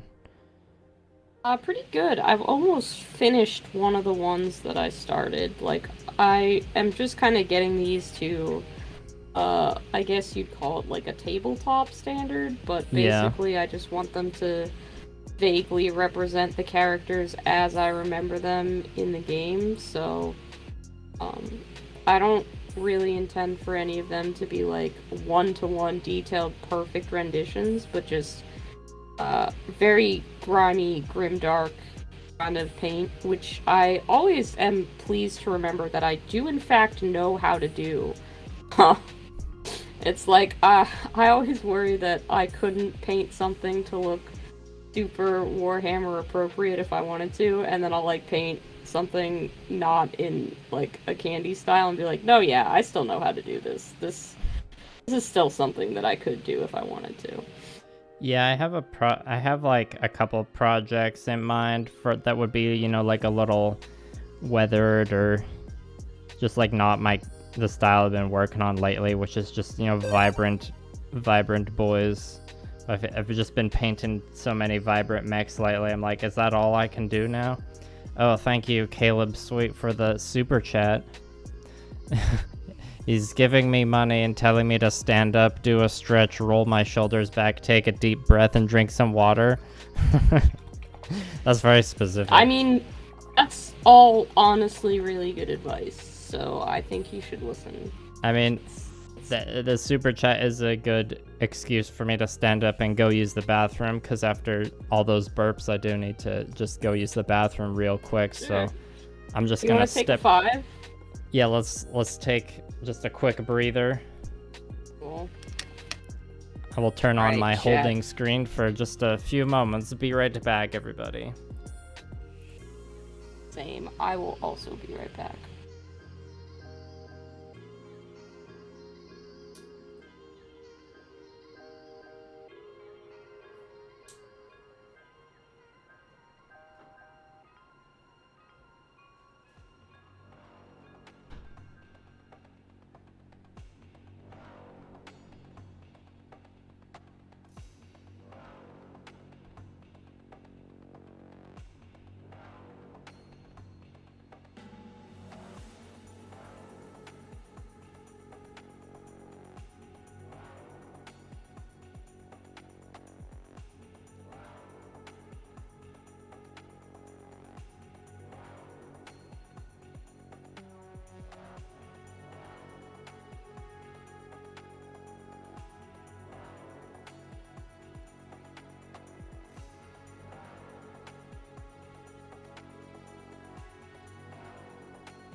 Okay, I'm back. Thanks again for the super chat, Caleb. I'm having some water, then I'll turn the camera back on.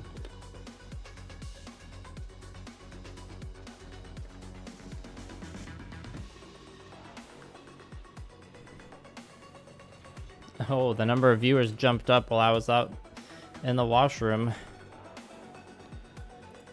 Let me just, there we go. I did a stretch like you said. Assuming Fiverr's away still, but that's cool. Guess I should catch up on the chat. Yeah, Silas, that's how I view the word thick as well. The more C's determines the chonkiness. Oh, and Tristan said bye. Goodbye, Tristan. You're probably not here anymore.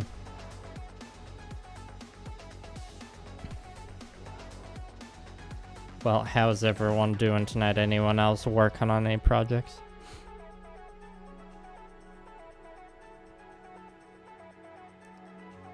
Gabriel Iglesias, he's fluffy. The level of fattens. Does he like, how does his scale work on that one compared to like thick with the number of C's? Or does he just use the word fluffy?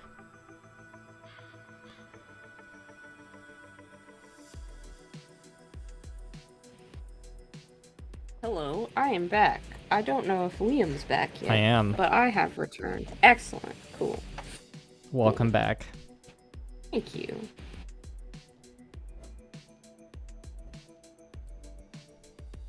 I don't know how accurate the like YouTube like stream analytics are for when you're like watching the stream, but when I came back from the washroom it had like jumped up 10 viewers from when I left before, so I'm like, ah, cool, as soon as I go to the washroom like a bunch of people come and check out the stream. But it's every time I look it's like up or down 5 viewers, so I don't know. But I don't know how accurate those statistics are either. I know it's not really generally streamers say to just like not pay attention too much to that, which makes sense because you know you just want to make the stream good and not worry too much about that. Hello, Calder Studios.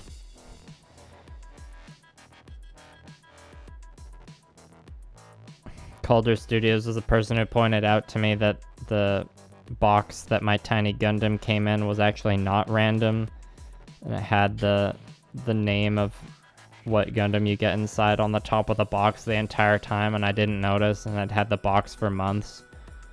Well, that's good to know, because they sell those at my local game store, so now if I want to get one, I can they do. cheat and know which Gundam is going to be, it's going to be in there. Yeah, just prepare yourself mentally for the building process. I mean, I build Warhammer models, so Yeah, it can't be worse than Very that. true. And apparently, so because the Japanese market likes to have, you know, random gacha products and stuff, when you buy a Gundam artifact, there's a chance you get a special edition one that's like got clear plastic. It's like clear red or clear green instead of the yellow. That doesn't work well for painting over it, though. Yeah, that's what I've heard people say before. They like buy one with plans to paint it, and then they open it, and it's like the limited edition clear one, and then they're like, oh, well, now I don't know what to do. I feel like I shouldn't paint it. Then you just gotta buy another one, I guess. Glad you told me that, so that if I get one of those, I'll know that it's special. Opposed to me just being like, oh, okay, I guess this one's red. Yeah, I mean, if you buy one and it, like, you might be disappointed if you can't paint it if it's a limited edition, but the upside is you can, like, flex it. Be like, look, I got the extra rare one. I got the special toy. It's like getting a holo Pokemon card. Actually. There's, I was telling you, me and Blue Preppa saw a Gundam movie this week, and there's this, it's not a mobile suit in it, but there's like this flying, like, troop carrier in the movie. Or, like, it's like a mobile suit hangar that flies around, and it's called the Big Uncle, and it's just like this big, chonky, like, plane. That's adorable. They're like, load up the Big Uncle. and then they reveal what the big uncle looks like. I'm like, damn, that's the big uncle. Well, I'm glad Big Uncle lived up to his name.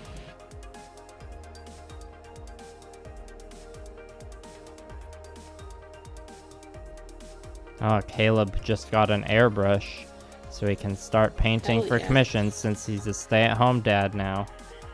Nice. Congrats. Sounds fun.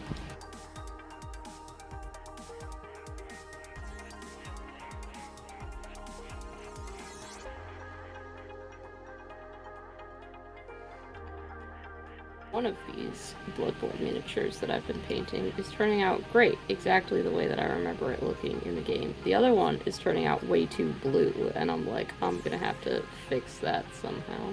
Yeah, blue, that's not a gray. Yeah, it's supposed to be more like grayish with also like some orange and red tints, but I've been putting in some like highlights to just sort of establish where I want things to be, and it's definitely kind of blended with the gray and made more of a blue color, so hopefully eventually putting like a Nuln Oil wash over the whole thing will take out that blue tone, but we're gonna see if that'll end up working. Good old Nuln Oil. It does fix a lot of things, so It took me too long into my like years of painting miniatures to discover what washes were, and when I did discover them I was like, why didn't I discover this earlier? This is cheat juice. It's magic, and then you just put a wash on everything.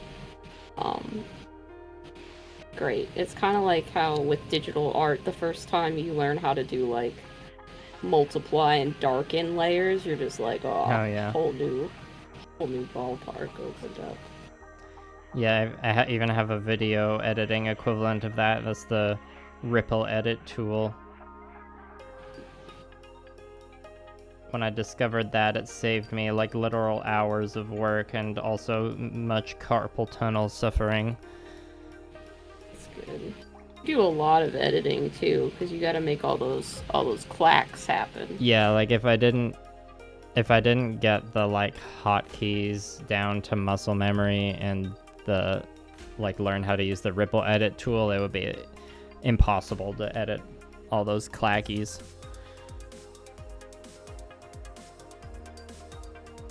Always know that your videos are gonna have fun edits in them, and it's like obviously your content is part of the appeal, but slick editing can also just be fun to watch. If I know there's gonna be a good clack montage, then I'm excited for it. I do enjoy me some editing, unless it's editing a vertical video. Not a fan of that. It's fair. But usually those are like done after the fact, you know, I'm just like recutting something as an Instagram reel. Which I know I could also upload as a YouTube short, but I just don't want to make YouTube shorts. Yeah. I don't know that YouTube shorts are gonna take off, but I mean, I guess. I'd have to, again, I'm like not trying to do YouTube as a career right now, and I don't think you're trying to do that as a full-time career right now, so. As far as I'm aware, yeah, not really. It's nice to not have the pressure of having to keep up with whatever is trendiest and performing best on YouTube. Yeah, I mean, like, the work I'm doing right now is full-time, but, like, not all of it is YouTube. You know, like, this commission I'm working on right now, not doing a YouTube video for it, but it's, like, still, you know, part of Millennial Model Mayhem, so to speak. Sure, for sure. Yeah, I forgot to ask you what your Bloodborne builds playstyle is like. Oh, it's very much, I need to have more health and strength than whatever I'm fighting, so I usually use the axe weapon. That's the one that I start with, and then just build up to whatever. There's a DLC weapon the whirligig saw. That's a lot of fun. The whirligig Usually... saw? Yeah, it's basically Well, that's like if you fun. can imagine a giant pizza cutter with like the saw blades just spin around and around at the where the pizza cutting wheel would be is like a giant saw blade. You just kind of slam it into enemies. It's great. Sounds Very like fun. it. Yeah. That's definitely the weapon of choice for me in terms of Bloodborne weapons. Oh, we got or Cyber Scorpio's describing, I guess the comedian Gabriel Iglesias has his own kind of version of the chunk chart, but it's like fluffiness levels. There's healthy, husky, and fluffy, and then damn, and then heck no. Oh, and then Caleb has fact-checked the chonk chart, which goes, a fine boy, he chonk, a heckin' chonker, hefty chonk, mega chonker, and then, oh lord, he coming. Okay. I'm glad that somebody was out there fact checking for you. Yeah, I definitely missed hefty chonk and mega chonker.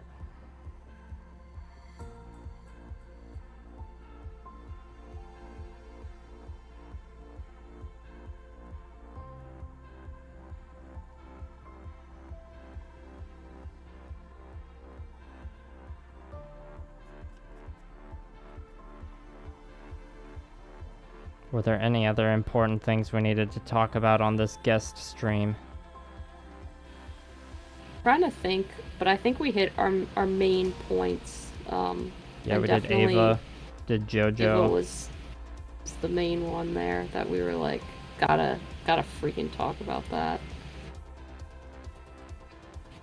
And it's not gonna be like, I know that if I wait long enough, I'm gonna buy that stupid, huge, freaking Ava 1 kit that my local game store has and is taunting me with.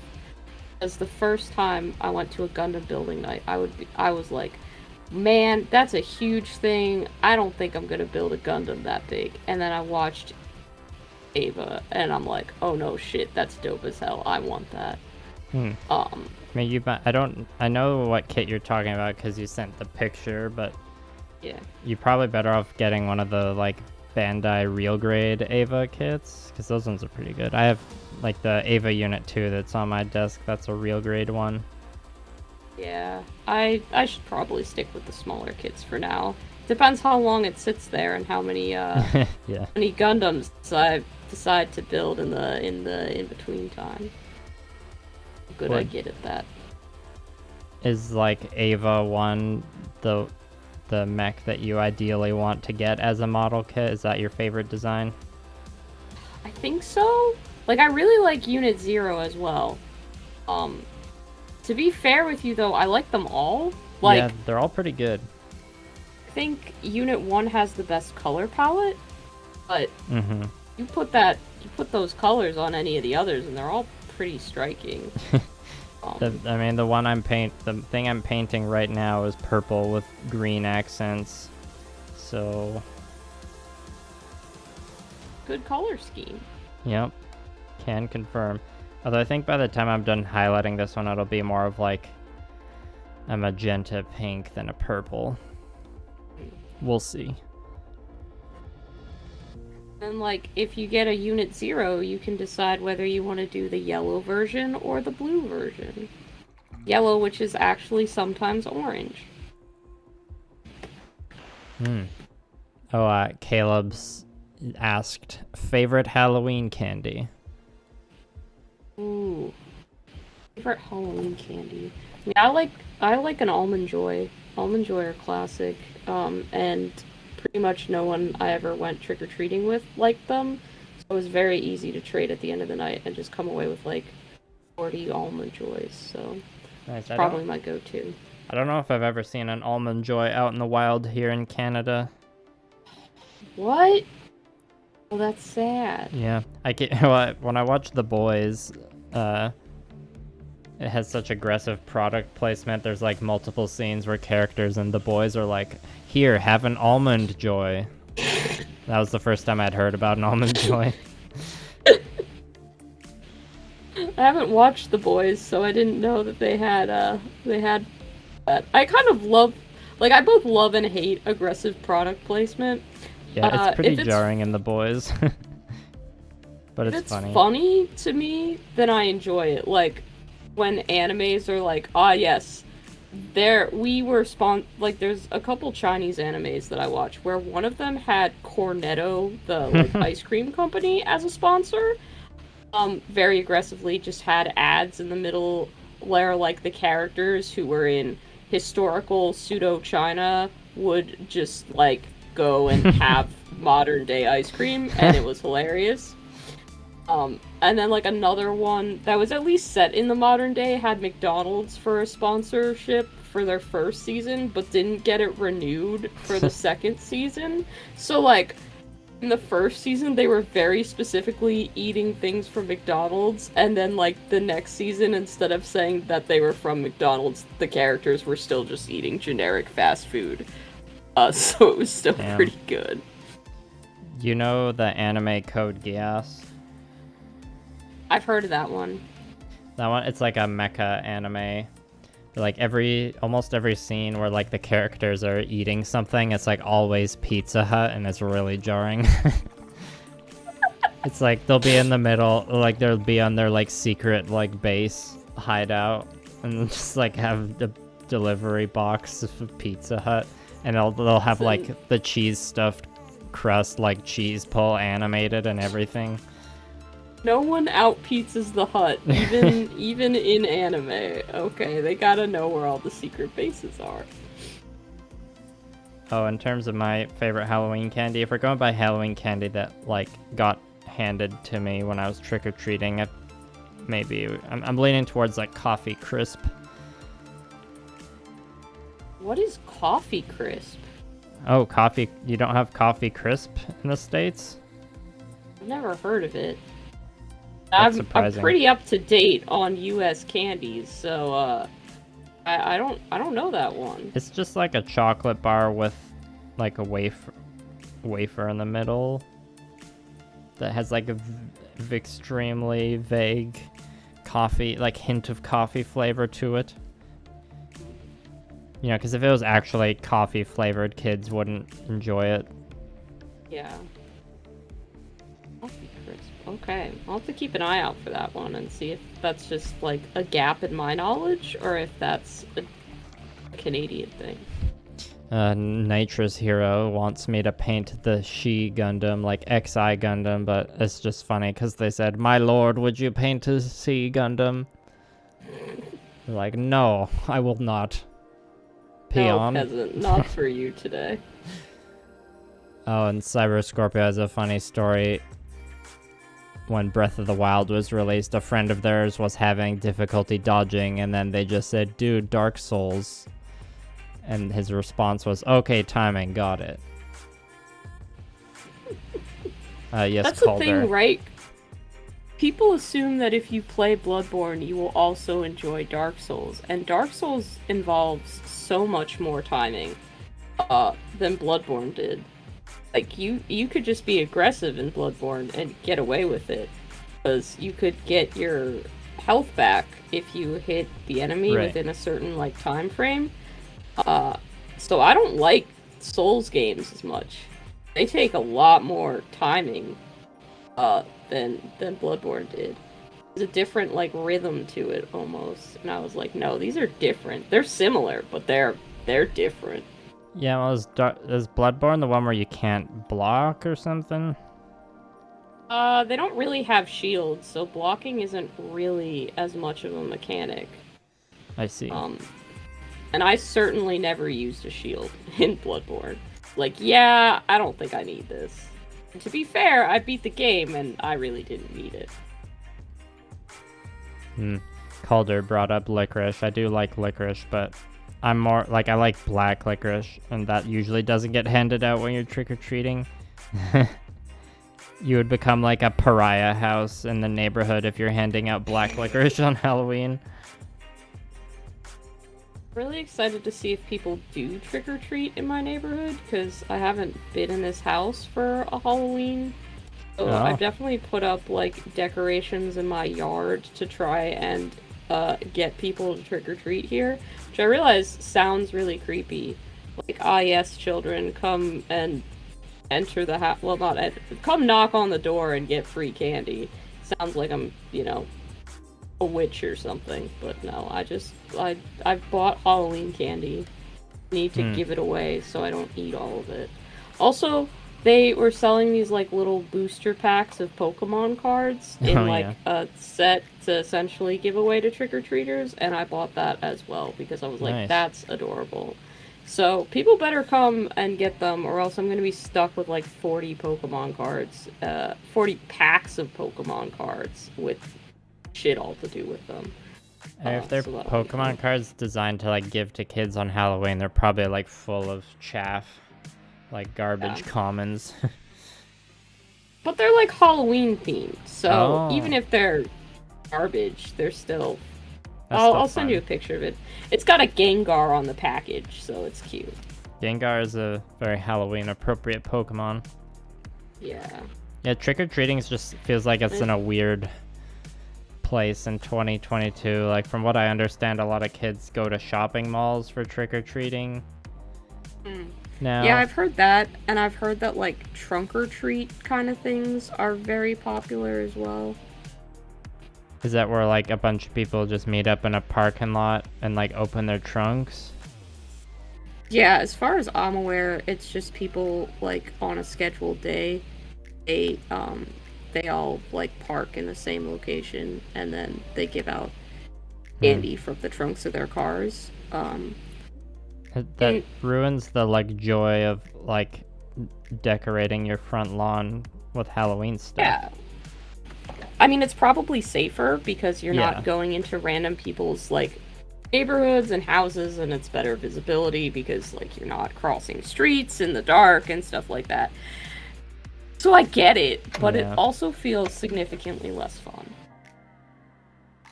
Yeah.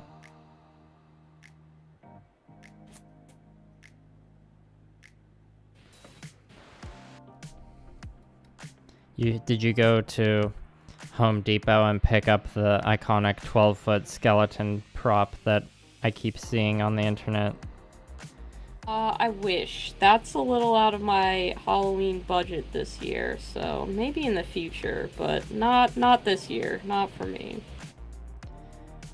That was something I was seeing on Twitter a lot as soon as like fall started, was people being like, Home Depot's like the most regular normie store you could think of, but some genius in their marketing department was like, no, we need to sell a 12-foot skeleton. I mean, it's definitely something that I would buy, don't get me wrong. If I had the like $350 to spare for it and an afternoon to put it together, I absolutely would. It's just at this time, that's not a realistic possibility for me.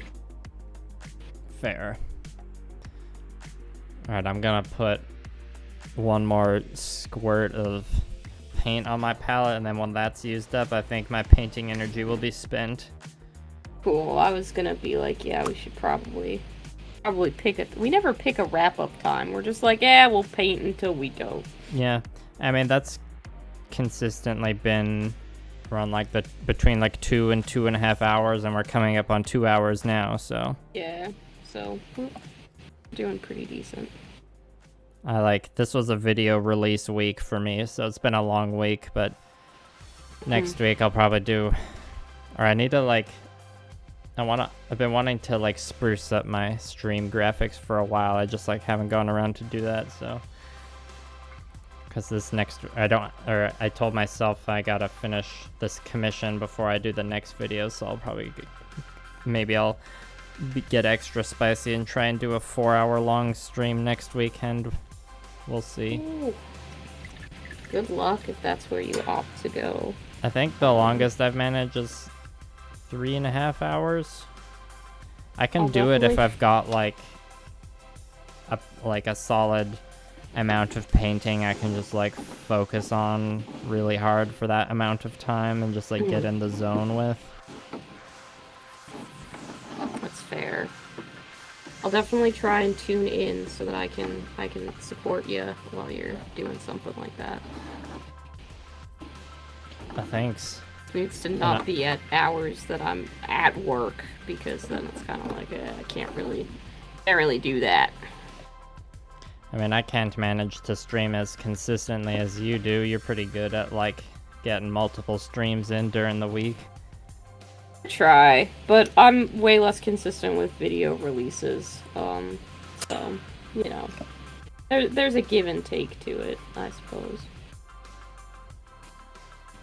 I haven't been able to, or I haven't come up with any good puns for my stream titles like you have.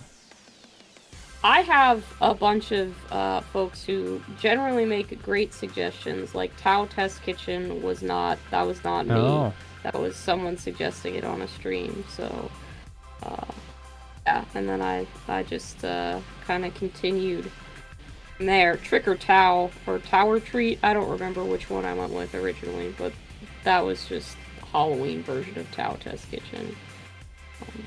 But I try. If there's a pun to be made, either I can find it or someone in my chat will suggest it, so it's been a great source of the puns. Well, yeah, and earlier someone in your chat was spelling Zote like 4 different ways.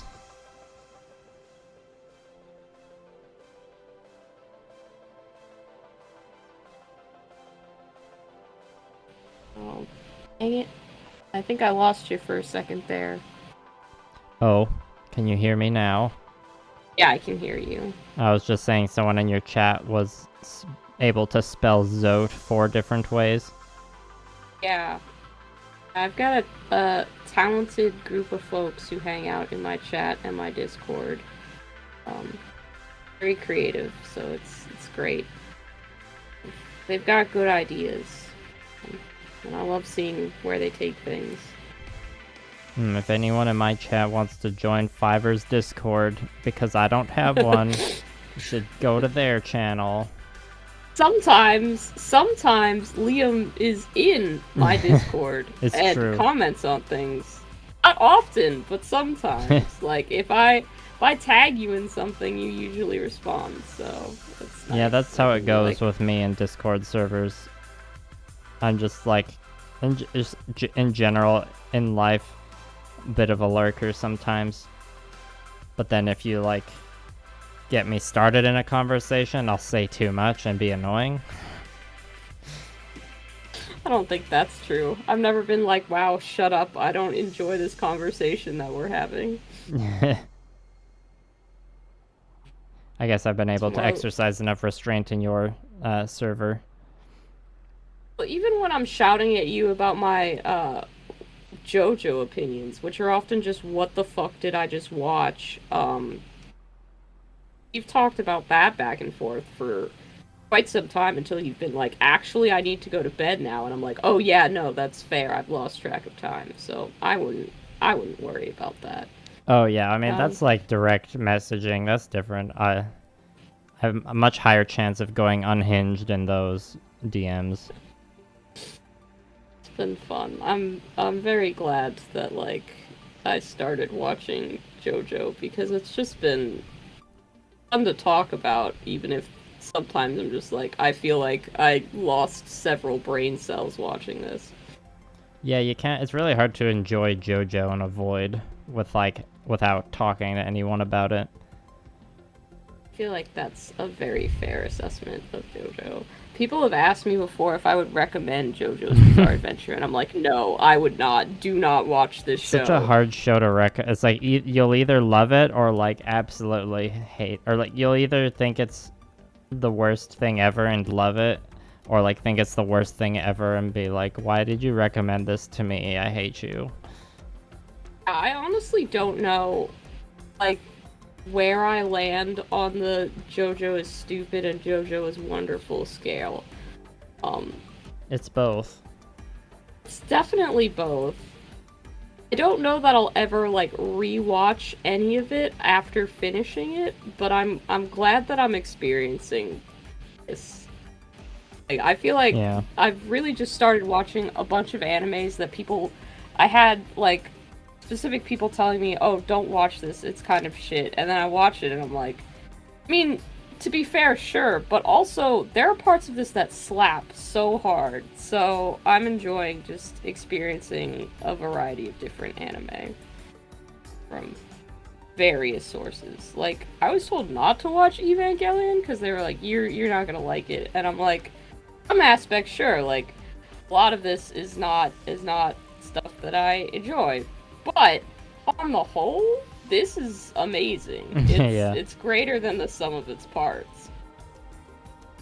It's always a little sus when there's a, like, show that's very, like, famous that lots of people talk about, and then someone is like, you shouldn't watch it.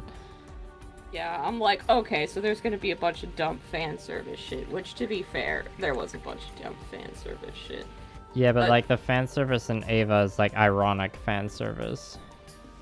Yeah, for the most part. It's For the still most part. annoying. I'm still just like, I would have been fine without this, but at least they sort of take, like, I guess you could call it a stand. Like, they comment on some of it. And it's part of, like, the character's psyche that they're sort of delving into at Yeah. some point. Like, But, I don't know if I have the time to get into it now, but there's, like, a whole thing about, like, Studio Gainax popularizing, like, a lot of, like, fan servicey animation tropes, and then, like, them being subverted specifically in Evangelion. Like, I don't know if you watched it in English or Japanese, but, like, or I don't know if, like, you were watching it on Netflix and it, like, auto-played the next episode, but when they do, like, the end, after the credits roll, and they do the preview for next episode, there's, like, a little line that Misato says each time where she's like, stay tuned, there's gonna be more fan service next time, or, like, more fan service coming next time, and it's, like, a meta commentary thing. No, I was watching them on Netflix, so I didn't get those little, I always hate the previews because I'm like, I don't want to know what's gonna happen, because I'm gonna watch it, like, the next day, so I'm like, I don't need spoilers for a thing that's gonna happen. Yeah. No. Pretty soon. So, yeah, I didn't catch any of that. I'll have, it's a good excuse for next time I watch Evangelion to go and appreciate that. Yeah. I'm sure there will be a next time, because I'm not in any way done with my fascination with this series. Cyber Scorpio brought up Legends of Vox Machina. Have you watched that? I haven't. I have not, because of my war with Jeff Bezos. My one-sided war. That he isn't aware that we're fighting. But I will not watch any, Amazon stuff, because I don't have Amazon. Because their labor practices are abysmal. So Understandable. I do my best not to support them in any way. I have never purchased anything off Amazon, and I will not watch any of their original content, despite how interesting I'm sure that, like, Good Omens and stuff like that is. I just avoid it for myself. Yeah, I mean, The Boys is on Amazon Prime, and I watched it, but I didn't pay for I just, like, leached off someone else's account, you know? Sure. I feel like everybody has, like, one hill to die on, where they're just like, you know what, no matter what, I'm not supporting this person or this company, and I happened to choose Amazon as mine, which then went on to own half of the world, so that's really annoying. It's a noble hill to die on. I think so. I don't think that I chose wrong, but it's certainly an inconvenient hill to die on. Oh, certainly. Sorry, I just bumped the mic with the end of my brush. It's okay. I have a cat who really wants attention, who you may be able to hear. Hi, Lobster! Are you Hello, trying Lobster. to have... He is here. the boy is here. Everyone drop a lobster emoji in the chat. My cat Lobster. I feel like there's gotta be people on your chat who are not aware that I have a cat named Lobster. He's down there. He's creating mischief by wanting a ton of attention.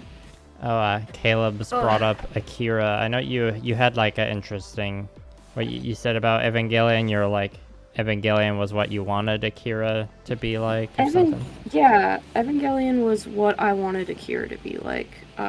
Exactly. In what way? I feel like because I wanted Akira to feel like it had point to it.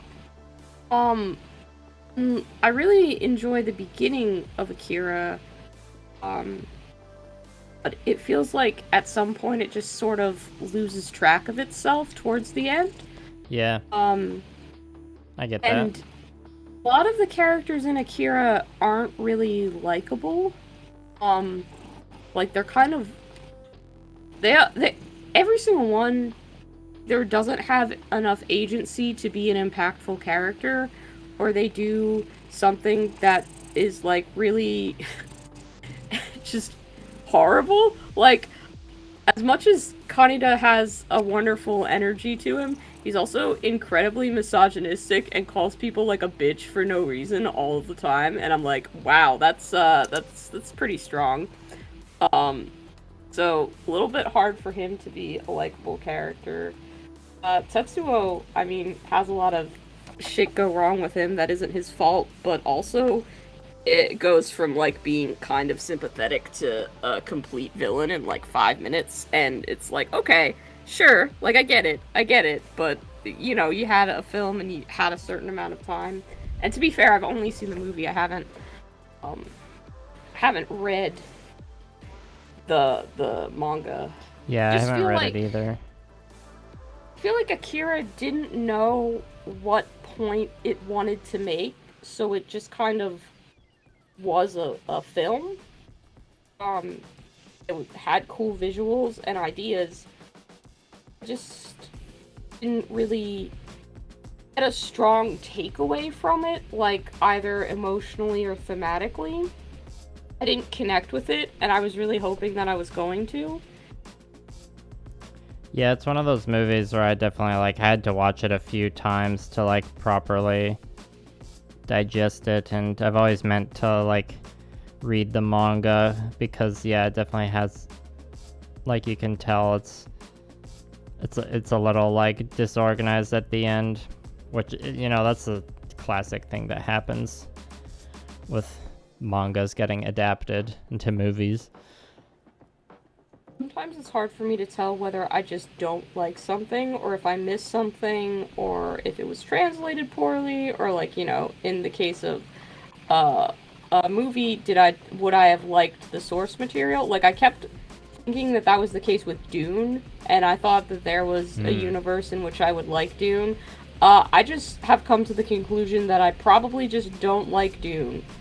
After watching both movies and hearing fake details about the story, I think it's always going to take too long to get interesting, and I don't care about Paul. Yeah, Dune's a slow burn. Everybody's like, Dune's fantastic, Dune's great. Maybe Dune's great in like 10 years when they actually finish the series, but then it'll take 5 years to watch it. Sorry, Dune, I don't have that kind of patience. I just don't. Oh, here we go with the Dune hot takes. I'm sorry. It's me. Full of hot takes, but anyway, circling back, I feel like I didn't connect with Akira emotionally, and I had wanted to. Evangelion I connected with emotionally pretty much from the get-go. Nice. Maybe by like episode 2 or 3, I was just like, yep, I'm in this for the long haul. So that's kind of what I meant by that, I guess, where it was everything that I had hoped Akira would. Nice. Well, thanks for that breakdown. Cyber Scorpio said, power corrupts and absolute power corrupts absolutely. Yep, that's definitely what Akira was getting at. Oh, and also Caleb said his cat's names are Macaroni and Brie Chizu.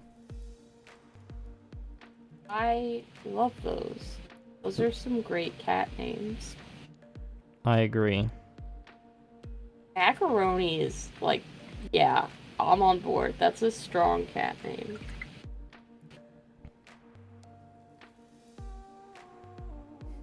I should change my mom's cat's name to Thickeroni and Cheese. Macaroni and cheese. Oh dear. I don't know that your mom would approve of that. To be fair, I've never met your mother and don't know anything about her, but that's a pretty big change from whatever your mom's cat's name is. I mean, for a while I was calling the cat Prince Chungus.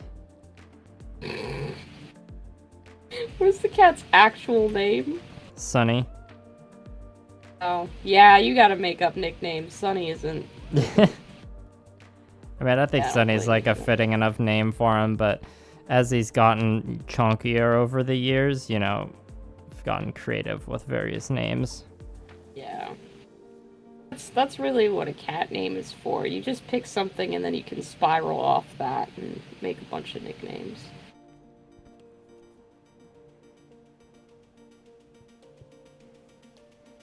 If you need to like dip out of the stream to like give your cats the attention they need, if you're like out of energy, that's totally acceptable. Oh no, he's okay. He does this every time I stream because I've not given him attention for an hour, so he needs it now. But that's just because he's baby. He'll be fine. After the stream is over, I'll probably finish watching Hocus Pocus 2. I've seen lots of people posting about Hocus Pocus 2 today. Yeah, it's pretty much been the first full day that it's out, so we're watching it. I watched the first half last night, and I was like, it's kind of how I felt when I watched Hocus Pocus for the first time, because I didn't grow up on it, where I was just like, kind of okay, but I don't like get the hype around it. Yeah, I've never seen it. I think I'm gonna feel the same way about Hocus Pocus 2, where I'm just kind of like, yeah, it's okay, but I don't really get the hype around it. Still, though, it's a Halloween movie at Halloween time of year. Like, I'm gonna watch that. I'm gonna have a good time. It's funny. You remember when I asked the chat to drop a lobster emoji? Hmm. So like Caleb dropped a lobster emoji, but I only just noticed it now because YouTube like flagged it as potentially inappropriate, so I had to approve it. Sorry that my cat is causing trouble. That's not even your cat. It's just content. It's just your chat. The symbol of a lobster. YouTube thinks is like that's a red flag. Yeah. Yes, Cyber Scorpio, it is an orange tabby cat. Prince Chungus is an orange tabby cat. So we also call him Garfield sometimes, obviously. Lobsters, you gotta. All orange cats have been or will be Garfs at some point in time. They're right.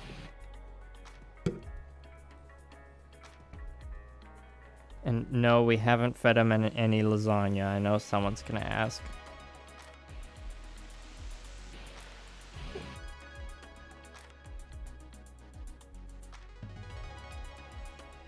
Were you a fan of Buffy the Vampire Slayer? Never seen Buffy. What about Probably...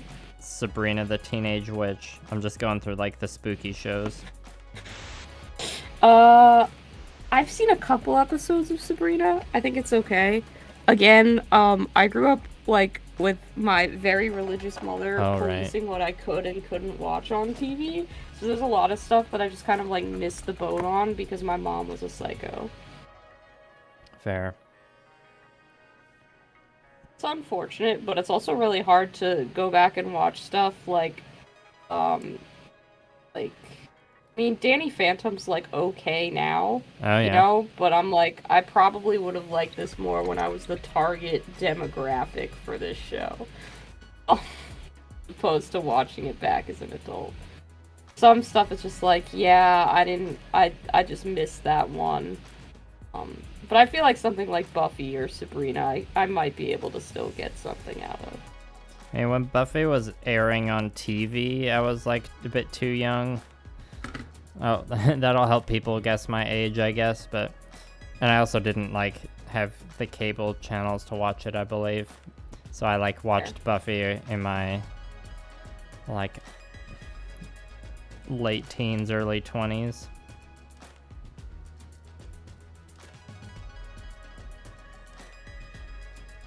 Now I've got, like, mixed... I rewatched a couple, like, the first 3 seasons of it last year or the year before. And, like, had a generally good time. Now I got mixed feelings about it. Because Joss Whedon kind of, or, like, some of the characters in the show haven't aged well. But it's also, like, still got some good... It's got some good janky moments. It's kind of why I hesitate to give it a watch, because there's just a part of me that's like, yeah, I know that there's gonna be some Joss bits that I just can't like, you know, not see, so to speak. It's hard to, like, turn that part of your brain off once you know. Generally, I try and research the people who make the thing I intend to see as little as possible until after I've seen it. For that reason, but I kind of know this already, so I'm just like, yeah, there's not much I can do about that. There is a certain joy that comes from watching shows from, like, the, like, late 90s, early 2000s era, just to, like, you know, witness the pop culture of that time, or, like, the tech of that time, like, early internet. It's pretty fun to watch in, like, the 2020s. I think with, like, shows like, I definitely remember when I was watching How I Met Your Mother, that sitcom, like, it's fun to see how much their cell phones evolved throughout it. Oh yeah, I bet. Like, that's just funny. Oh, Caleb apparently simped for Sabrina. Oh, and then Michael just showed back up in the chat to say, "This man's still edging." I sure am. I've been edging for over 2 hours. Just like last stream. Oh dear. But as Caleb says, the Sasabi is an edge lord.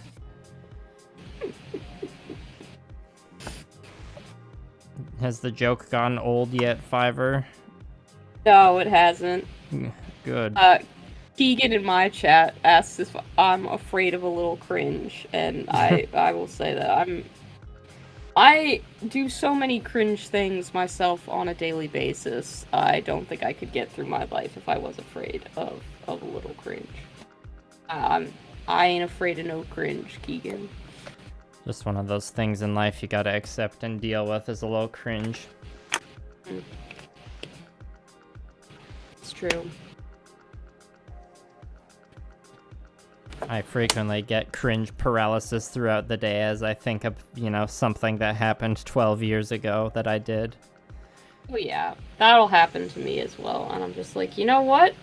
That was last season me, or several seasons ago me. I can't be worried. Current me doesn't have time to worry about that. And that often does not work, but I do try. I mean, I'm no biologist, but I'm pretty sure, like, every 5 years, the cells in your body are, like, completely replaced, and you're, like, literally a different person. So when you think back to those moments, you can be like, I was literally a different person then. It's gonna be really fun, because I'm still working on getting my name legally changed, which has been a whole bunch of fun shit to deal with. Oh yeah, I bet. The American government is very efficient and never has any archaic processes or anything that's ever frustrating to its citizens. I don't know, the government's kind of cringe. Government is pretty cringe, but I can't wait for the part where I can say, But where I can just be like, well, legally, that wasn't even me. Like, I didn't do that. That was legally someone else. Because that'll be really fun. Yeah, that's like on a whole nother level there. Yeah.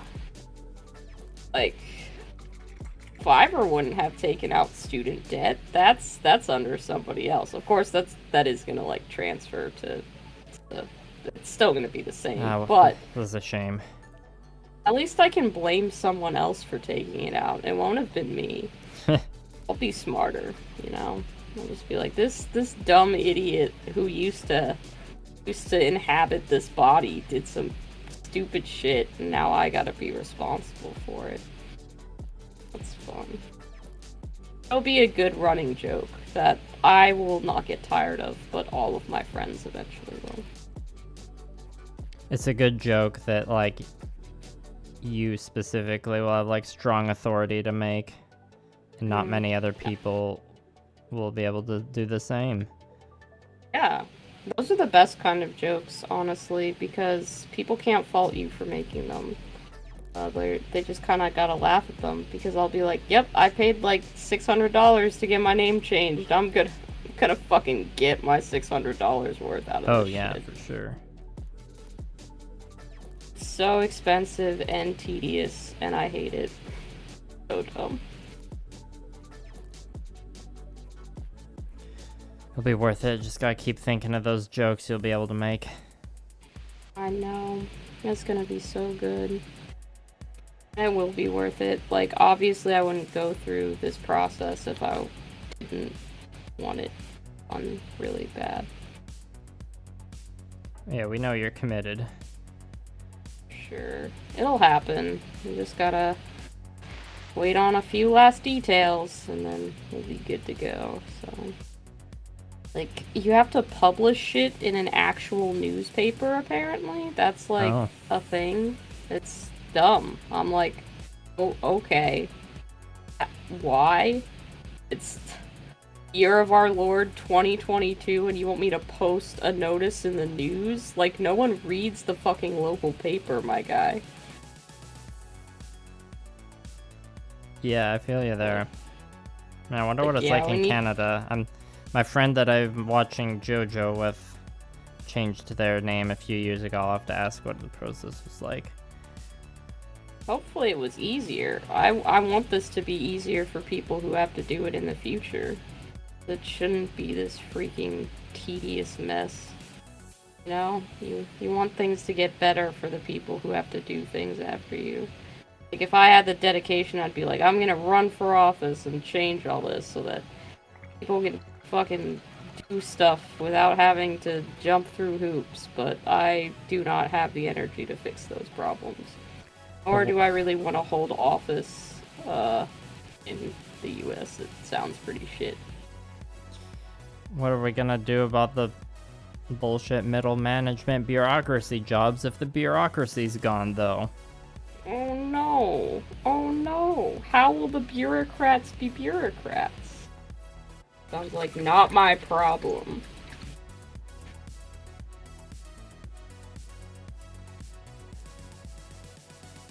Name changes aside, I am starting part 6 of JoJo with my friend this week.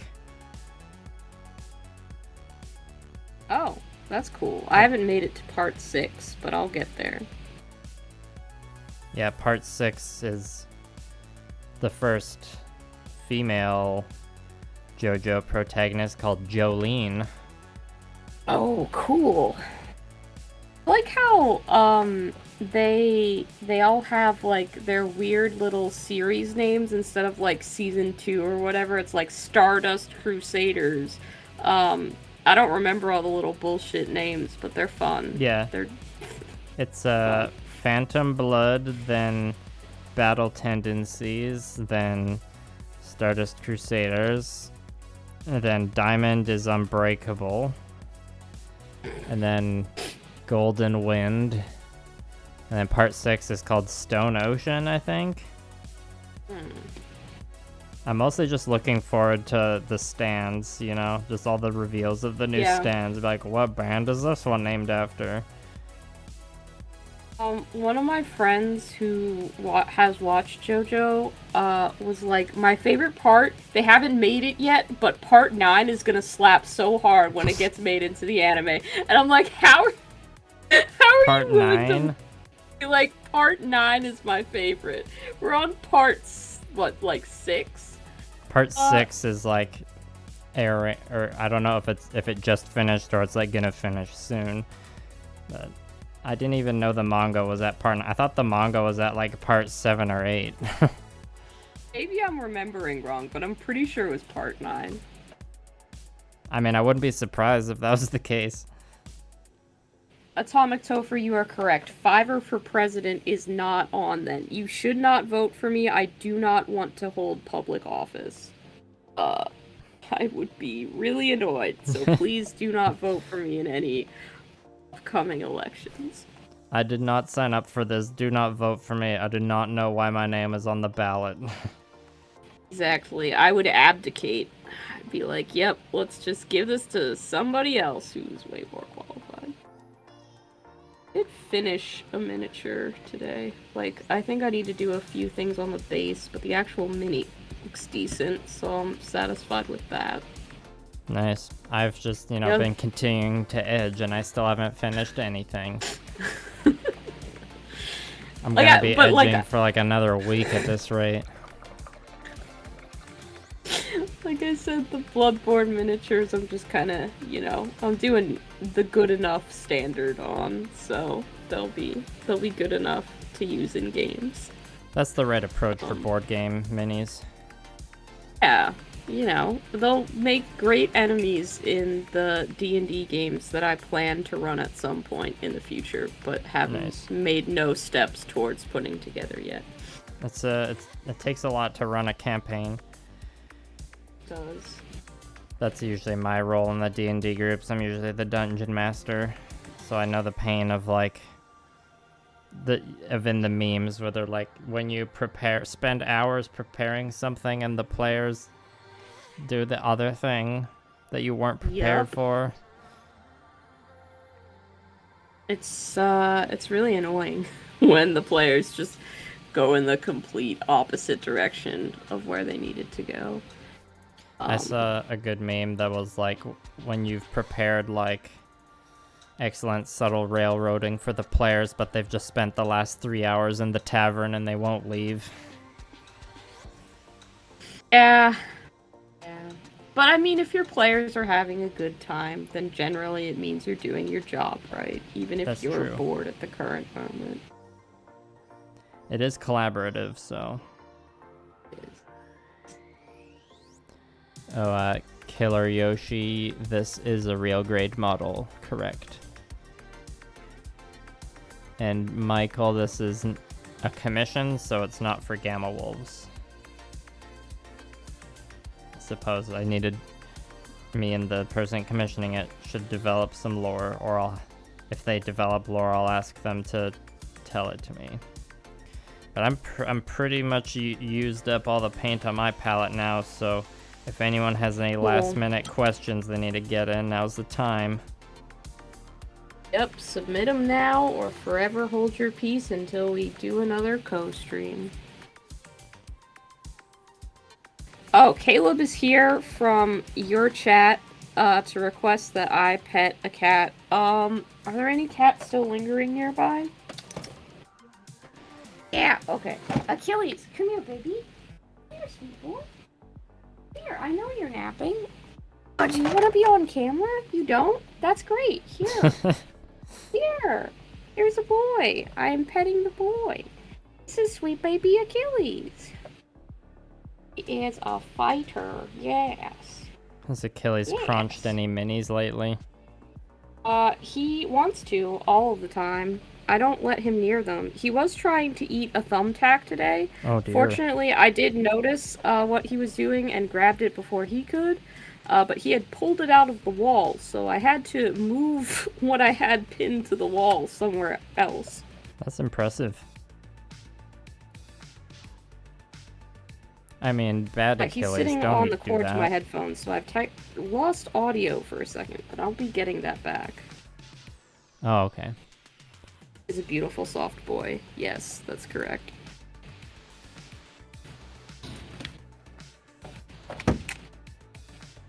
Glad we have some cat appreciators in our stream. Hell yeah. Yep, he is a sweet boy. He's a cute boy. All of that is correct.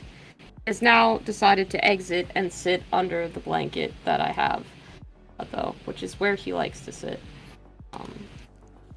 But yeah, that's Achilles. He's a good boy. Alright, I think I've done my last brush stroke.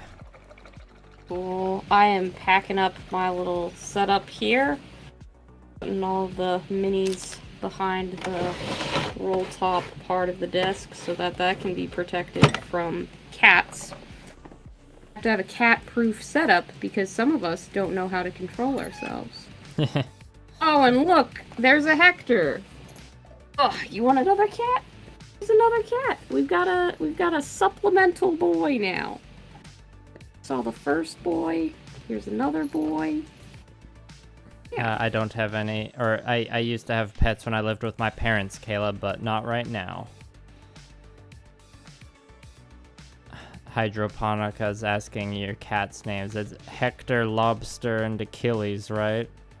Yep, that's right. You got Hector Barbosa, Lobster Thermidor, and Achilles. And Riot, I have heard of armored Komodo pigments, but I haven't really worked with, or the only pigments I've worked with was like some Vallejo earth-colored ones for weathering. Thank you for the questions, and thanks for checking out the joint stream, everybody. We appreciate it. I should be doing at least one more stream next week, maybe two, as I'm trying to finish up this commission. We usually put a couple weeks to a few weeks in between our joint streams. Yeah, that way we can actually respond to our chats a bit better. Hydroponica's Gunpla says his cat's name is Jeffrey Clommer. Oh dear.